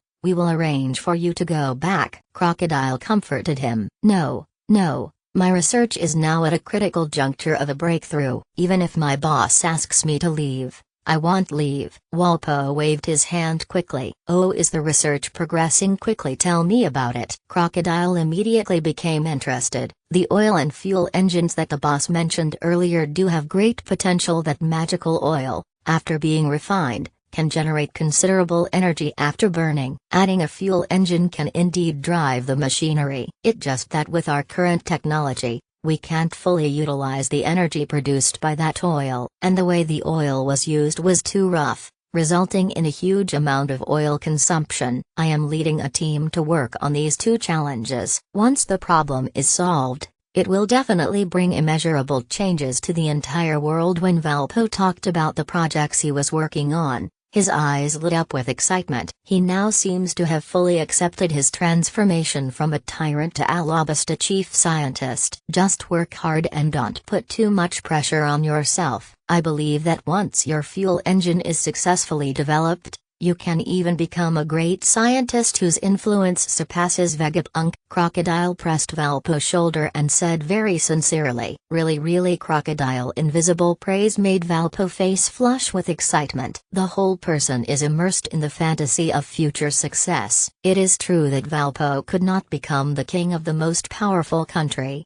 nor the most powerful man, but he was good at making things right. The greatest scientist. Is this title worse than the world #1 swordsman? Absolutely not. If it weren't for the boss genius idea, I wouldn't have achieved what I have today, said Walpo with a silly smile. Oh, by the way, I discovered a new type of metal when I was improving my toys some time ago. Boss, do you want to go and take a look? It will definitely surprise you, Valpo suddenly said seriously. Then go and have a look. By the way, ask the kitchen to prepare food for 50 people. Crocodile took out his watch and looked at it. There were still 23 hours left until the agreed time. The normal voyage to the meeting place would take 3 days. But now that he has purchased Tenno lightning speed, it is not a problem for him to reach this distance on time. The world government set such a tight schedule simply because they wanted to keep Crocodile busy and not have enough time to make adequate preparations. Follow Valpo to a firearms testing ground. There was a row of brand new firearms on the experimental table,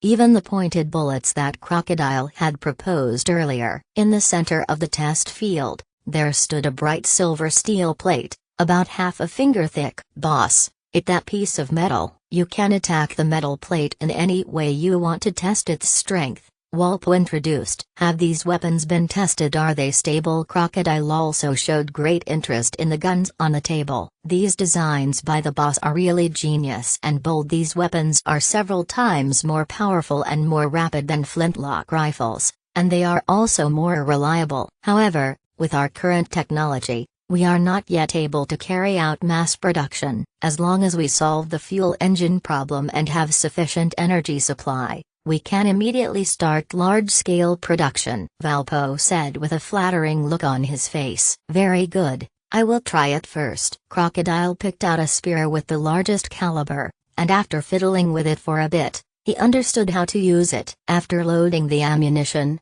Crocodile raised his gun and aimed it at the metal plate in the proving ground. Da. A series of explosions sounded. Ding ding ding. The bullets hit the steel plate and splashed countless sparks. Crocodile emptied the magazine in one go. The barrel glowed red, and thick black smoke emanated from the muzzle. He could clearly feel the huge kinetic energy generated when the gun was fired, but it still had many shortcomings. The ammunition needs to be improved. It is too loud and produces too much smoke, which can be very distracting to the shooter. In addition, the muzzle shakes severely during continuous firing, and the barrel is obviously not strong enough. You need to ensure that the gun has a long enough lifespan. If you have to replace the barrel after firing a few hundred rounds, the cost of using it will be too high. After using Crocodile, immediately list all the problems you see. The smug smile on Valpo's face immediately turned awkward. Yes, I will make improvements immediately on the issues mentioned by the boss. After talking about the gun, Crocodile approached the silver metal plate. After such intense close-range shooting, There wasn't even the slightest trace left on it. He pulled out Anubis and slashed it hard with the sword. Sparks flew, but there was still no damage. He was using the Supreme Sword to chop this with his current strength. He could probably cut through the hardened ordinary armament color with a single blow. But this piece of metal doesn't even have a white mark. Taking a few steps back, Crocodile directly launched an annihilation slash. Finally, a faint mark appeared on it. His Crocodile couldn't help but gasp. This hardness is even greater than the iron sand shield he developed before. What makes this metal better than iron sand shield is that it is very light and thin, and also has strong ductility and flexibility. Crocodile picked it up effortlessly and could bend it at will. This thing might not be considered the strongest material in Crocodile original world, but it is way off the mark in the world of pirates. If this thing could be used to make weapons, armor, or transportation, it would be incredible. Have you conducted other strength tests, for example, high temperature resistance, corrosion resistance, and durability? Crocodile asked with some surprise. This metal can withstand temperatures not exceeding 5,000 degrees. Its corrosion resistance has not yet been tested. As for durability, we are unable to test its limits with the machines we have now, Valpo said cautiously. Great, another groundbreaking research result. Has this metal been named? Crocodile asked in admiration. This is not available yet. Why don't you ask the boss to give it a resounding name? Walpo asked tentatively. Let's call it Wapometal, Crocodile said. Really? Valpo eyes suddenly moistened and he looked at Crocodile with emotion. A gentleman will die for his friend. Crocodile affirmation of Albo research results and even naming it after him. How could he not be moved? This metal can also be made lighter and thinner, even at the expense of some strength and hardness. Its applications will be everywhere and will absolutely shine. You are going to be rich, Valpo. Crocodile patted Valpo's shoulder hard. Ha, it all thanks to the boss support. It all thanks to the boss support. Valpo scratched his head embarrassedly. Keep going, your future is bright. I won't continue to disturb you from working. There are other important things to deal with after dinner. Time was running out, and after reading Valpo research results, Crocodile hurried to the restaurant to replenish his energy. When leaving the desert base, there are still 22 hours left before a major battle that Crocodile needs to face alone. In the middle of the Grand Line, inside the cabin of a warship. I will say it again, you better let me go. If Crocodile comes to rescue me, none of you will have an easy life. He is very cruel to his enemies, Vivi said, glaring at the two masked CPO agents. Princess Vivi, do you really think Crocodile will risk his life alone to save you? Don't be naive. With his wisdom, how could he not know that if he came to rescue you, he would face the trap we have set? His current wealth, power and status are unmatched by many people. Will he give up everything, even his life, to die beside you? He also has two stunningly beautiful women, Boa Hancock and Nico Robin. Think carefully, are you prettier than these two women, or are you stronger? Neither. He would give up a forest for a blade of grass like you. Don't be silly. I think as a man, you should know what is important and what is not. One of the masked men said in a mocking tone. No, uncle will definitely come to save me, Vivi retorted loudly with tears in her eyes. Are you really that important to him? There are less than 20 hours left, and you will know the answer. The masked man said again. Yeah, am I really important to him? If it was important, why would he be with those two women? Will the uncle really give up on me? But he's so good to me. Vivi felt miserable. The masked man words made her more uneasy and less confident. New world, new headquarters of the Navy. That damn Whitebeard has brought his people to our doorstep to bully us. Should we continue to endure it? Kenya slammed the table in extreme anger. From what I have observed, they don't intend to attack us. They are just bluffing. There's no need to panic. Aokiji said slowly. We are the Navy. Even though we just suffered a defeat, we cannot allow a bunch of thieves to show off their power in front of our house. What will you do if they launch an attack? Will you just watch the new headquarters being sunk again? Kenya was almost pissed off by Aokiji, and magma kept bubbling out of his body. It is true that we suffered heavy losses in the Battle of Maniford. When we first arrived in the New World, Our military strength was even inferior to that of the four emperors. Are you going to let all your soldiers be killed just for the sake of the navy reputation? Aokiji stood up and said tit for tat with an unpleasant look on his face. They are arguing again. It really a headache. Kizaru's face was full of helplessness. Why are you panicking? If Whitebeard dares to cause trouble, I will take action myself, Garp said calmly while chewing on a senpai. How dare you say such things? Akainu and Aokiji turned around and shouted at Garp in unison. Crocodile fleet is also approaching several of our other bases on the Grand Line. The CPO kidnapped Princess Vivi, which completely angered the new Sea Emperor, and the CPO has never explained their actions. The Navy current situation can no longer be described as passive. If we take the initiative against Whitebeard now, it will inevitably trigger a chain reaction and start an all-out war. Sakazuki, are you up to this responsibility? Aokiji said in a cold tone. When Akainu heard this, veins on his forehead bulged, but he couldn't find any reason to refute. How can such a compromised justice continue to be maintained? Akainu said this harshly, then turned around and left the meeting room angrily. We still have to choose a marshal eventually. It's not a good idea to keep arguing like this. Lieutenant General, he couldn't help but sigh again. It's the fault of those 5 old guys not to speak, Garp blurted out with a hint of meaning. Several people in the room immediately looked at the outspoken old man. Ahaha. You can't say that. What I said just now doesn't count. After feeling the unfriendly gazes of the crowd, Garp hurriedly said with a dry laugh, Grand Line, Navy G8 branch. As the supreme commander of this branch, Lieutenant General Jonathan Back was soaked with cold sweat at this time. What a joke! A fleet of 15 warships is coming to attack a small branch like mine. The one leading this fleet is none other than the former Shichibuchi, Bartholomew Kuma. What the hell is wrong with this world? When did our navy fall to the point where other forces attacked our doorstep? He glanced at the soldiers behind him who were facing a formidable enemy. Many of them had not yet recovered from the defeat in the Battle of Maniford, and their eyes revealed panic and fear. Some soldiers were still wrapped in thick bandages, and they could only force themselves to board the warships with their wounded bodies. Didn't we just finish the war? Why do we have to fight again? The one we fought before was Whitebeard.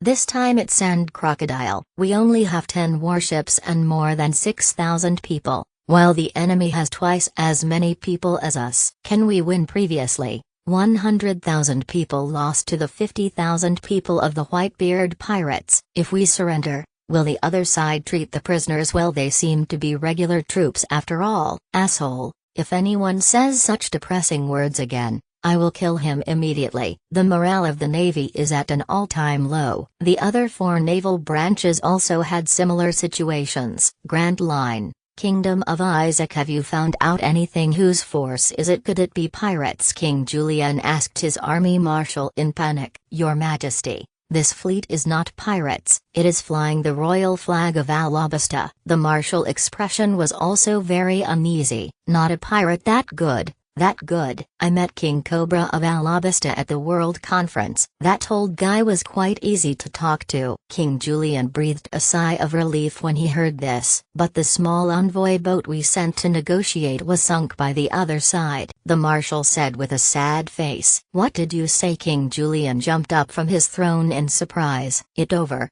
It looks like there's nothing to talk about. King Julian was so scared that he was about to cry. Your Majesty, how about we run away? Leave the country for the time being. When the storm has passed, the world government will naturally bring justice to us, the marshal suggested. You are right. The martial proposal was immediately approved by the king, and the entire palace began to take action, packing up valuables and preparing to escape. However, when they arrived at the port on the other side of the island, they found that it was already crowded with citizens who also wanted to escape. Even though the soldiers cursed and pushed fiercely, no one was willing to give way. Cries and shouts echoed throughout the port. Holy Land Marijoa. Late at night, the Ark proverb slowly flew over the island. In addition to Enelu, there were 6 unremarkable-looking men and women on the ship. Bruno, it's time for us to go, one of them said calmly. The other person stretched out his hand to the air in front of him without saying a word.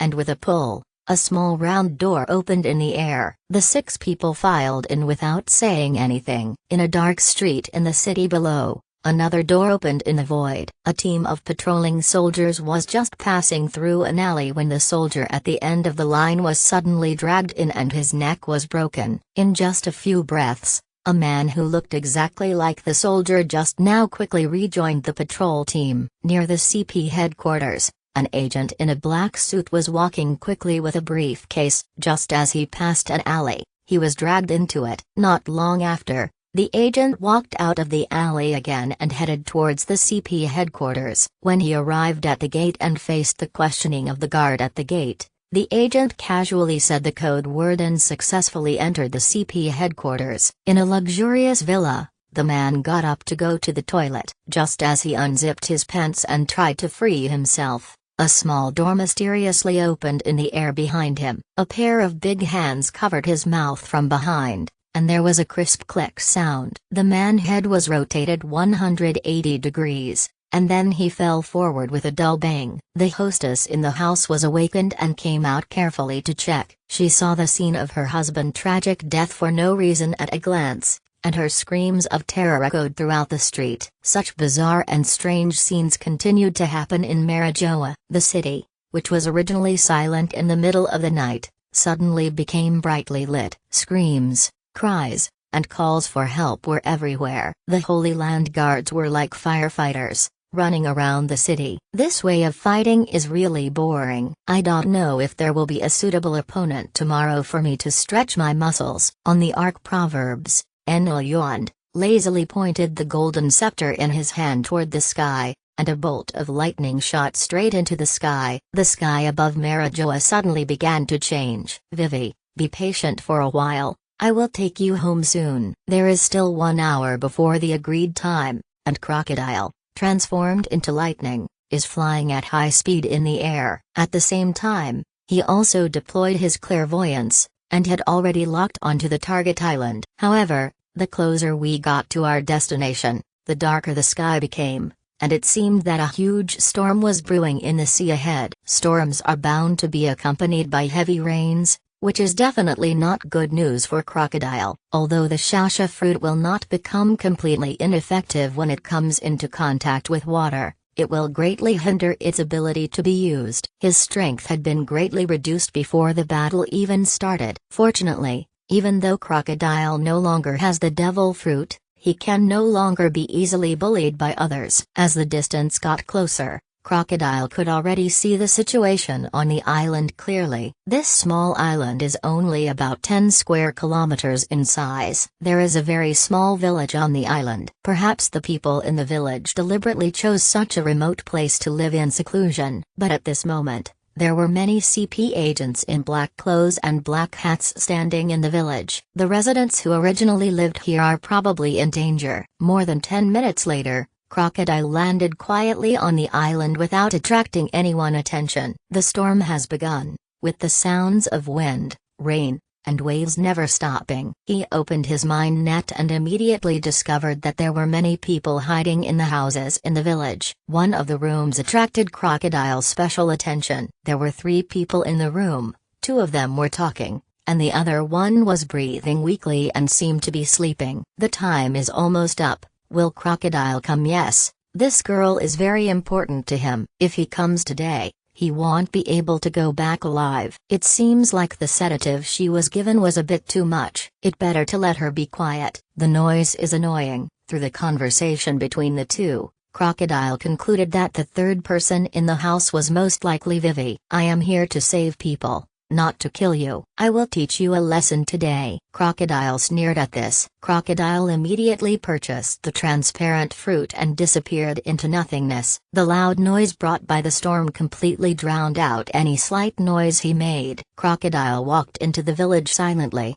passing several CP agents. The quality of these agents is generally very high, and each of them is powerful and strong. Moreover, most of them are swordsmen, and very few use firearms. Arriving outside the room where Vivi was imprisoned, Crocodile looked inside through the window. At first glance, I saw Vivi sleeping. At this time, her hands and feet were handcuffed, and purple marks and bloodstains were clearly visible on her exposed white arms. Crocodile breathing quickened as he saw his woman being treated in such a way that he became furious. My heart felt like it was being cut by a knife. It hurt so much. The other two people in the room were wearing strange masks and pure white capes over their pure white suits. These two are obviously CPO top agents. After thinking it over carefully, Crocodile pushed open the drafty wooden door of the room. The two masked men inside immediately stood up as if facing a great enemy. However,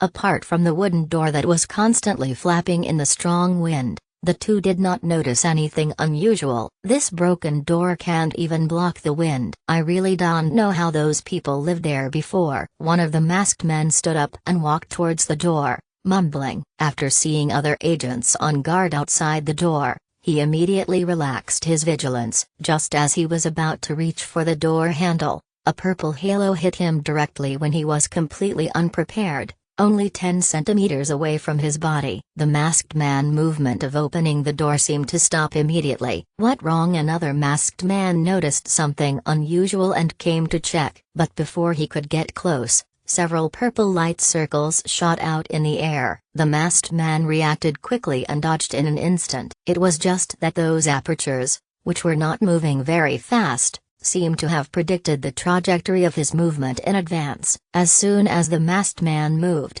he ran straight into one of the light circles and his body stopped in midair. Then, the door was closed and 2 wet footprints appeared on the ground, heading straight towards the sleeping Vivi. Crocodile lightly touched the handcuffs that locked Vivi with his fingertips and found that they were not sea-stone handcuffs. Click, click, click. He crushed the handcuffs casually, picked up Vivi and walked out. There are less than 20 seconds left for the two masked men to recover, so he must hurry. The door opened again, and the agent outside looked inside with some surprise. How did the hostage float out by himself? The agent's brain suddenly froze. Just as he was stunned, a purple light circle suddenly hit him. Crocodile didn't bother to pay attention to these small fry. He went out, picked up Vivi and took off instantly. At this time, many agents finally discovered that the hostages had been rescued and started shouting loudly. However, at this point, Crocodile has finally found his feet. Unless Kizaru comes in person, Crocodile really can't think of any other enemy in the pirate world that can catch up with him. The world government doesn't really think that I am going to come knocking on their doorstep like a mindless fool, do they? It seems that all my efforts to mobilize a large army and create confusion have not been in vain. They all thought I lost my mind trying to save Vivi. Crocodile finally breathed a sigh of relief after being able to rescue Vivi without bloodshed. Even he himself did not expect that the operation to rescue Vivi would be so effortless. However, the relaxed Crocodile did not notice that Vivi, who was originally sleeping in his arms, slowly opened his eyes and a strange smile appeared at the corner of his mouth. Puchy. Suddenly, Crocodile felt a sharp pain in his abdomen and looked down in disbelief. He saw the angel-like beautiful girl who had been haunting his dreams, now looking at him with a strange smile on her face. An arm wrapped in armament hockey pierced straight into Crocodile's abdomen and came out through his body. "Uncle, you are leaving without saying hello?" Vivi asked with a sweet smile, blinking her big innocent eyes. "Who the hell are you?" Crocodile asked grimly. Crocodile racked his brains but couldn't figure it out. There was nothing else in the world except Bentham imitation fruit, the mythical beast nine-tailed fox form of the headhunter Katarina Dupin. What other devil fruit can imitate a person so exactly? I am a rubber man who ate the plasticine fruit. I can mold myself into any shape. How was it? Was it a surprise? Vivi said with a smug smile. And then her body turned into a large amount of colorful mud, quickly wrapping around Crocodile body. The two were already in close contact, and Crocodile body was pierced by the other, leaving him with no way to avoid it. In the blink of an eye, he was wrapped into a colorful clay ball and fell to the bottom of the island. Damn it, there is a master behind the world government. We were tricked this time. This is a total killing game, Crocodile thought angrily. The Heart Network has sensed that a large number of agents are coming here at high speed from all directions. The auras of several of them were particularly strong, but Crocodile didn't notice that in the four corners of the island, Several men in black moved a large box to the designated location and opened it. Barrier Generator 1, ready. Barrier Generator 2, ready. Barrier Generator 3, ready. Barrier Generator 4, ready. 5, 4, 3, 2, 1. Opened the barrier. As soon as he finished speaking, a layer of transparent substance like bubbles quickly emerged from several boxes, forming a circular cover that covered the entire island. At this moment, the colorful plasticine that trapped Crocodile suddenly dried up and cracked. Vivi, who had a smug look on her face just now, was grabbed by Crocodile's slender neck and held in his hand. "Who gave you the courage to get so close to me?" Crocodile stared at the woman in his hands expressionlessly. The hideous bloody hole in his lower abdomen seemed not to be on his body. "Crocodile, even God can't save you today." Vivi had a look of fear on her face, but she still remained stubborn. "Tell me where Vivi is, and I can spare your life," Crocodile asked in a cold tone, turning on the mind voyeur while asking. "I have no idea. You should worry about yourself first." By peering into the woman's mind, Crocodile discovered that she truly knew nothing. "In that case, you are useless."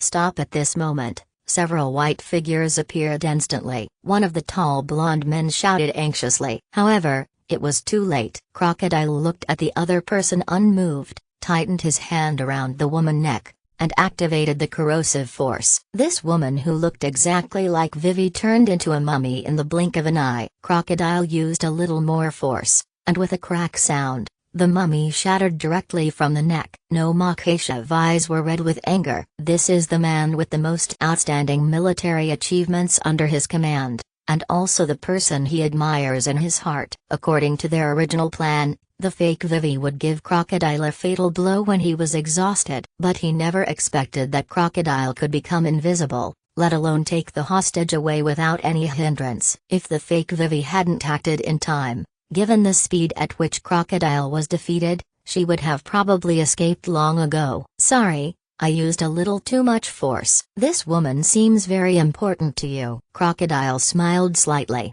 not paying any attention to the CPO agents who surrounded him. "Crocodile, when I capture you alive, I will use a knife to cut off your flesh piece by piece," Makashev said fiercely with red eyes. "Are you the commander of the CPO? If you want to kill me, how can you not sacrifice a few lives? You are really too stingy," Crocodile said as he thrust 2 fingers directly into the hole in his abdomen, using the ability of the rubbing fruit to find the location of the injury to his internal organs and wipe away the wound. This time, Crocodile did not use the retrograde fruit directly. The fruit of regression is convenient, but as time goes by, these wounds will reappear at some point in time. The world government must be extremely well prepared for today killing. He couldn't guarantee that he wouldn't be knocked unconscious. If he loses consciousness, the effect of the regression fruit will be lost immediately. At that time, his body would be severely damaged again, which would be very dangerous. "Hurry,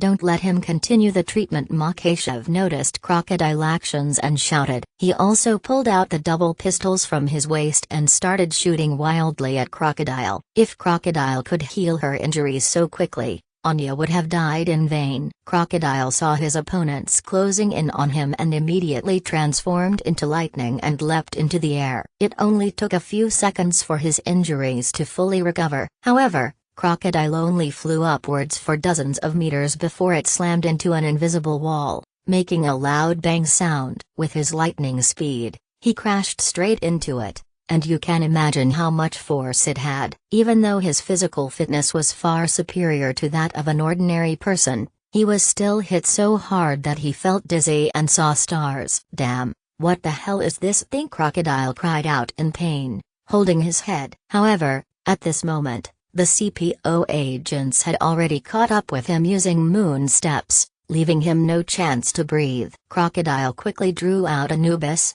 dodging the bullets from below, and in the blink of an eye, he chopped down the 2 masked men. However, the next few masked men were able to take on Crocodile attacks with just their bodies, which shows how strong these people are. Sure enough, I can't use my full strength after my body has been severely injured, Crocodile thought while enduring the pain. Now he finally understood why Whitebeard fighting power suddenly plummeted after he was hit by the filial sun's sword during the Battle of Maniford. Crocodile now used his observation haki to its full potential, trying his best to dodge attacks from all directions, especially the bullet shot by the blonde man, which was still entangled with Ryao, posing a great threat to him. Crocodile, give up resistance. This island has been completely blocked. This is the barrier generator newly developed by Dr. Vegapunk. Even an Emperor-level fighter can't escape from here. Makeshev shouted at Crocodile as he shot. Crocodile's heart sank when he heard this.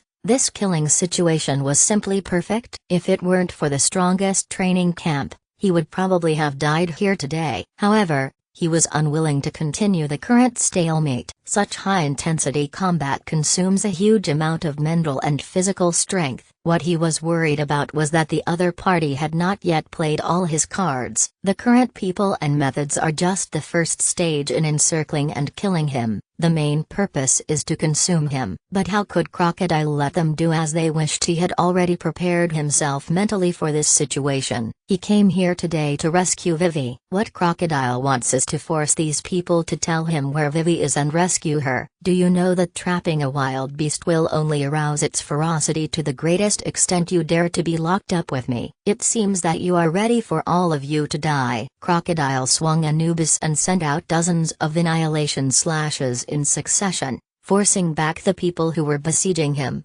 and said in a grim tone, even if you are the fifth emperor of the sea, you are not invincible. The world government has given you the highest level of treatment this time. We have made full plans for all the strength you demonstrated during the war at the top. Your fruit ability is almost useless in this weather. What more, the woman you cherish most is still in our hands. Only one of you and her can survive today. Makeshev's tone was cold, and even in the face of heavy rain, his meticulously combed 3 to 7 blonde hair did not change at all. I don't believe that you will be kind enough to release Vivi after I die. Only if I'm alive will she have hope of survival. Crocodile spoke as he slowly dropped to the ground. The horrific wounds on his body had been completely erased. There are still several hidden injuries inside the body, but there is no time to continue treatment now. Everyone, show your strongest strength. Let's send the new emperor off now, Makeshev said harshly. As soon as he finished speaking, the bodies of 4 top CP0 agents hidden under their white cloaks began to swell. Lions, mantises, rhinos, golden eagles, half of them are animal-type devil fruits. Moreover, in the half-human and half-beast state, a black ribbon floated behind these 4 people. Only when the animal-type fruit is awakened will it have such characteristics. In this world, there are very few people who can awaken the power of devil fruits. Especially for the animal-type fruit, there is a high chance that when the fruit ability is awakened, the player will lose consciousness and become a monster like Jailerman. This is also the reason why no one among pirates has awakened the animal-type fruit so far. Even an extremely powerful person like Kaido doesn't dare to try it easily. But the CPO can easily produce 4 such awakeners, which is really powerful. However, considering that Lucci and Kaku in the comics both awaken their fruit abilities, this is not surprising. Perhaps the world government has already mastered a method to reduce the risk of awakening the animal-type fruit. Crocodile narrowed his eyes, his look becoming more serious. But he was not afraid at all. It was just an animal-type fruit. What would happen if it awakened? If they are hurt even a little by his Anubis, they will be skinned alive even if they don't die. Who told you that my fruit ability is useless in this kind of weather? As Crocodile spoke, he casually took off his shoes and stepped barefoot on the muddy ground covered with a layer of water. Erosion reincarnation. Crocodile uttered 4 words. The ground with him as the center began to turn into sand instantly, and expanded rapidly in all directions. The entire island suddenly began to shake. Stop him, Makeshev shouted. The golden eagle and the praying mantis are extremely fast, and can arrive in the blink of an eye. However, before they could get close to Crocodile, 2 huge hands suddenly stretched out from the desertified ground, grabbed the 2 men and dragged them underground. Not only that, Hands kept emerging from the ground and grabbing the CPO agents. Fortunately, with the lessons learned from the experiences of Mantis and Golden Eagle, the other agents jumped into the air to dodge and were not caught. How is it possible? Makeshev's eyelids twitched, somewhat incredulous. They had already deduced before they came that water was the biggest nemesis of Crocodile's sand fruit ability. However, the scene at this moment overturned his understanding of this fruit. In fact, their original idea was not wrong. Water would indeed greatly reduce the power of the sand fruit, but the devil fruit ultimately needs to be controlled by humans. When the person using it becomes strong enough, some of the originally fatal weaknesses will be reversed. After the sand fruit comes into contact with water, it still cannot transform into an element, cannot cause a large sandstorm, and cannot construct a quicksand sea that swallows everything. But the presence of water gives sand some completely new properties. That is tighter, stronger and heavier. This feature makes Crocodile have super strong defense and even more terrifying physical attack power. The only drawback is that the physical strength consumed when using the ability is many times greater. Makeshev kept dodging the pursuit of the Hand of Sand, his expression more serious than ever before. This passive situation was also something he had not anticipated. Those who can sit on the throne of the Emperor of the Sea are indeed guys who are powerful beyond imagination. If they fail to break the impasse in time and no longer have the advantage in numbers, their fate will be obvious. To use Crocodile ability, you must touch the ground with your body. The only way is to prevent him from standing on the ground. After sorting out the clues, Makeshev used his observation hockey to its full potential, concentrating his mind and staring at Crocodile. I see Makeshev's eyes lit up, and his right hand holding the musket was instantly wrapped with golden and purple light. He raised his hand and fired 5 shots. 5 bullets flashing with black and purple lightning and wrapped in golden light were fired at Crocodile from different angles. Crocodile, who was multitasking at the moment and controlling his ability to frantically grab the CPO agents, suddenly felt a sense of alarm and quickly dodged. However, what he did not expect was that in the future seen by his observation hockey, among the 5 bullets shot at him, there would be one that he could not avoid at all. This kind of scene was something he had never seen since he gained the ability to foresee the future. In a split second, Crocodile decisively chose the bullet that would cause him the least damage. His thigh felt numb. Even though the bullet had only grazed the edge, it still took away a large piece of Crocodile flesh and blood. Crocodile quickly retreated to a safe area, his eyes fixed on the man who had hurt him. Ryo can foresee the future, and can even wrap Conqueror hockey around bullets. I didn't expect there would be someone like you in the CP. A ruthless character who pretends to be a pig but eats the tiger. I really underestimated you before. The appearance of such a powerful character made Crocodile change his assessment of the battle again. Are you kidding? Someone with such strength can easily win a one-on-one fight with him. Now, in order to kill him, he can endure until now, hiding among a group of powerful companions and shooting Crocodile from behind. If Crocodile hadn't been able to foresee the future, he would have died there. Anyone with some sense wouldn't put their cards on the table right from the start. Right, there was no change on Makeshev's face at the recent victory. A person who possesses Conqueror hockey would actually serve as a dog for the Celestial Dragons. I really didn't expect this, Crocodile said with a mocking look on his face. When you were young, your family was slaughtered, and you were about to be cut into pieces by pirates. What good would it do to have Conqueror hockey? The Celestial Dragons are not all what they seem to be. If I hadn't been rescued by that sage, I would have turned into a handful of dirt long ago. As long as I can repay the life-saving grace, being a dog is not that unacceptable. Makeshev was not at all bothered by Crocodile ridicule. Tell me your name. You are worthy enough to be my opponent, Crocodile said seriously. Islam Makeshev. Makeshev answered readily. At this time, the Mantis and Golden Eagle that had just been trapped were able to escape because they lost Crocodile control over the sand. The 2 men, who were filled with rage, cooperated with the others without hesitation and pounced on Crocodile again. Makeshev is an unknown hidden strongman who possesses all the abilities that a top strongman possesses. As a gunner, he might be at a disadvantage when fighting with people of equal strength at close range. However, in this siege and killing situation, his advantages were infinitely magnified and his disadvantages were completely eliminated. There was a group of meat shields with awakened animal-type fruits standing in front of him. Crocodile had no chance of getting close to the other, especially since the other party also has the ability to foresee the future. While Crocodile was dealing with the close combat of others,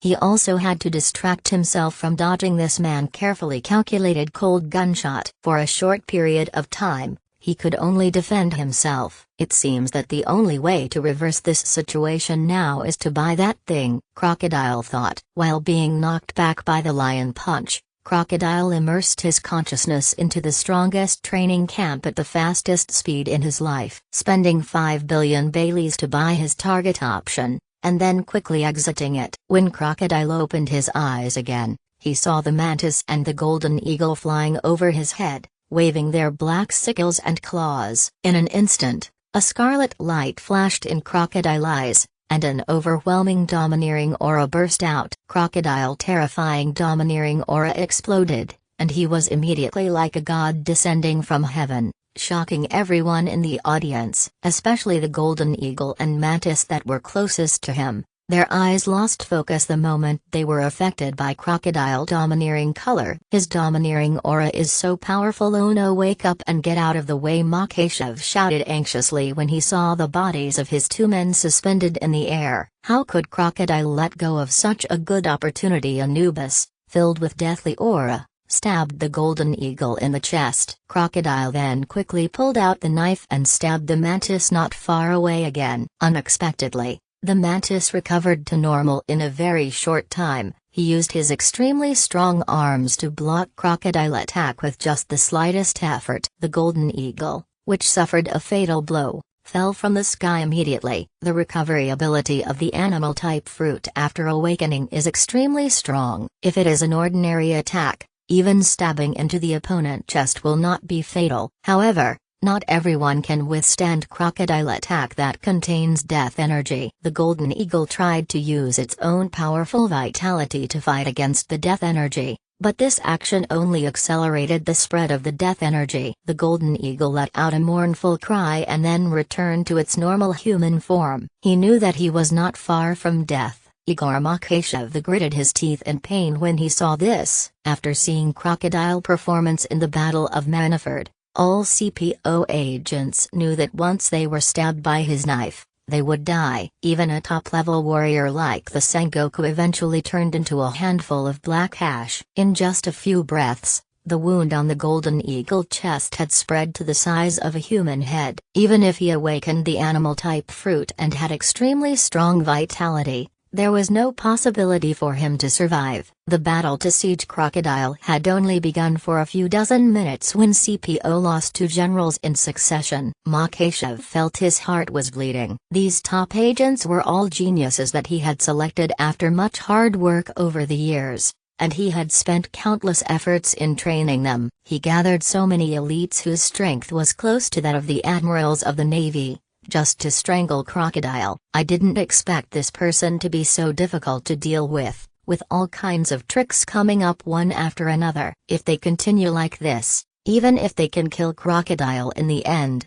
CP0 will probably become a mere name. Makeshev, enraged, began to shoot more and more bullets at Crocodile. But Makeshev soon discovered something incredible. His observation haki, which allowed him to see a brief period of the future, was now completely useless. How is this possible? This situation completely overturned his cognition, and Makeshev's face suddenly changed. For a top shooter, if he cannot use his observation haki, it is tantamount to shooting with both eyeballs removed. Especially when facing Crocodile, an agile emperor-level warrior, there is no chance of hitting the opponent at all. Not only him, the observation haki of other agents seemed to be greatly affected as well. He could have dodged the attack before, but now he could only withstand it with his body wrapped in armament haki. If this continues, their bodies will sooner or later be cut by Crocodile's strange knife, and the casualty rate will increase greatly. What exactly is the problem as the soul and brain of this team? Makhachev's mind was working rapidly, looking for the cause of this abnormality. At this moment, Crocodile truly realized the horror of seeing and hearing the killing. After spending 5 billion belly to purchase this skill, even Crocodile domineering color strength has made a qualitative leap. He also understood the extremely simple and crude principle of using the kill with sight and hear technique. It is to use the extremely powerful domineering aura to directly suppress and conquer the observation aura, which is also domineering. It like when a mortal meets a god, he doesn't even dare to look up. Originally, a group of people were beating up Crocodile alone. But when Crocodile activated the seeing and killing technique, the situation suddenly reversed in a very strange way. He turned into Crocodile and chased a group of CPOs and beat them up. Not being able to use observation haki means that he can only use his physical body to withstand Crocodile attacks. After the Golden Eagle was stabbed, it turned into a pile of black ash in just a few tens of seconds. Under the baptism of the storm, no trace can be found at this moment. I understand. Our observation haki cannot be used because of his conqueror haki. Makhachev thought hard and found that Crocodile domineering aura had not stopped after it erupted. And he immediately found the problem. The Conqueror haki is so powerful that it can even make the observation haki ineffective. This is simply unheard of. You have to know that Conqueror haki is an innate ability, and it cannot be improved through training. How did he make his Conqueror haki so powerful? Could it be that Crocodile is the one who truly possesses the qualities to be a king? No, this man must be killed here today. Otherwise, the celestial dragons might really be overthrown by him. As the most loyal subordinate of the celestial dragons, Crocodile performance at this moment made Makhachev feel extremely threatened. Hold him tight, or we'll all die, Makhachev snapped.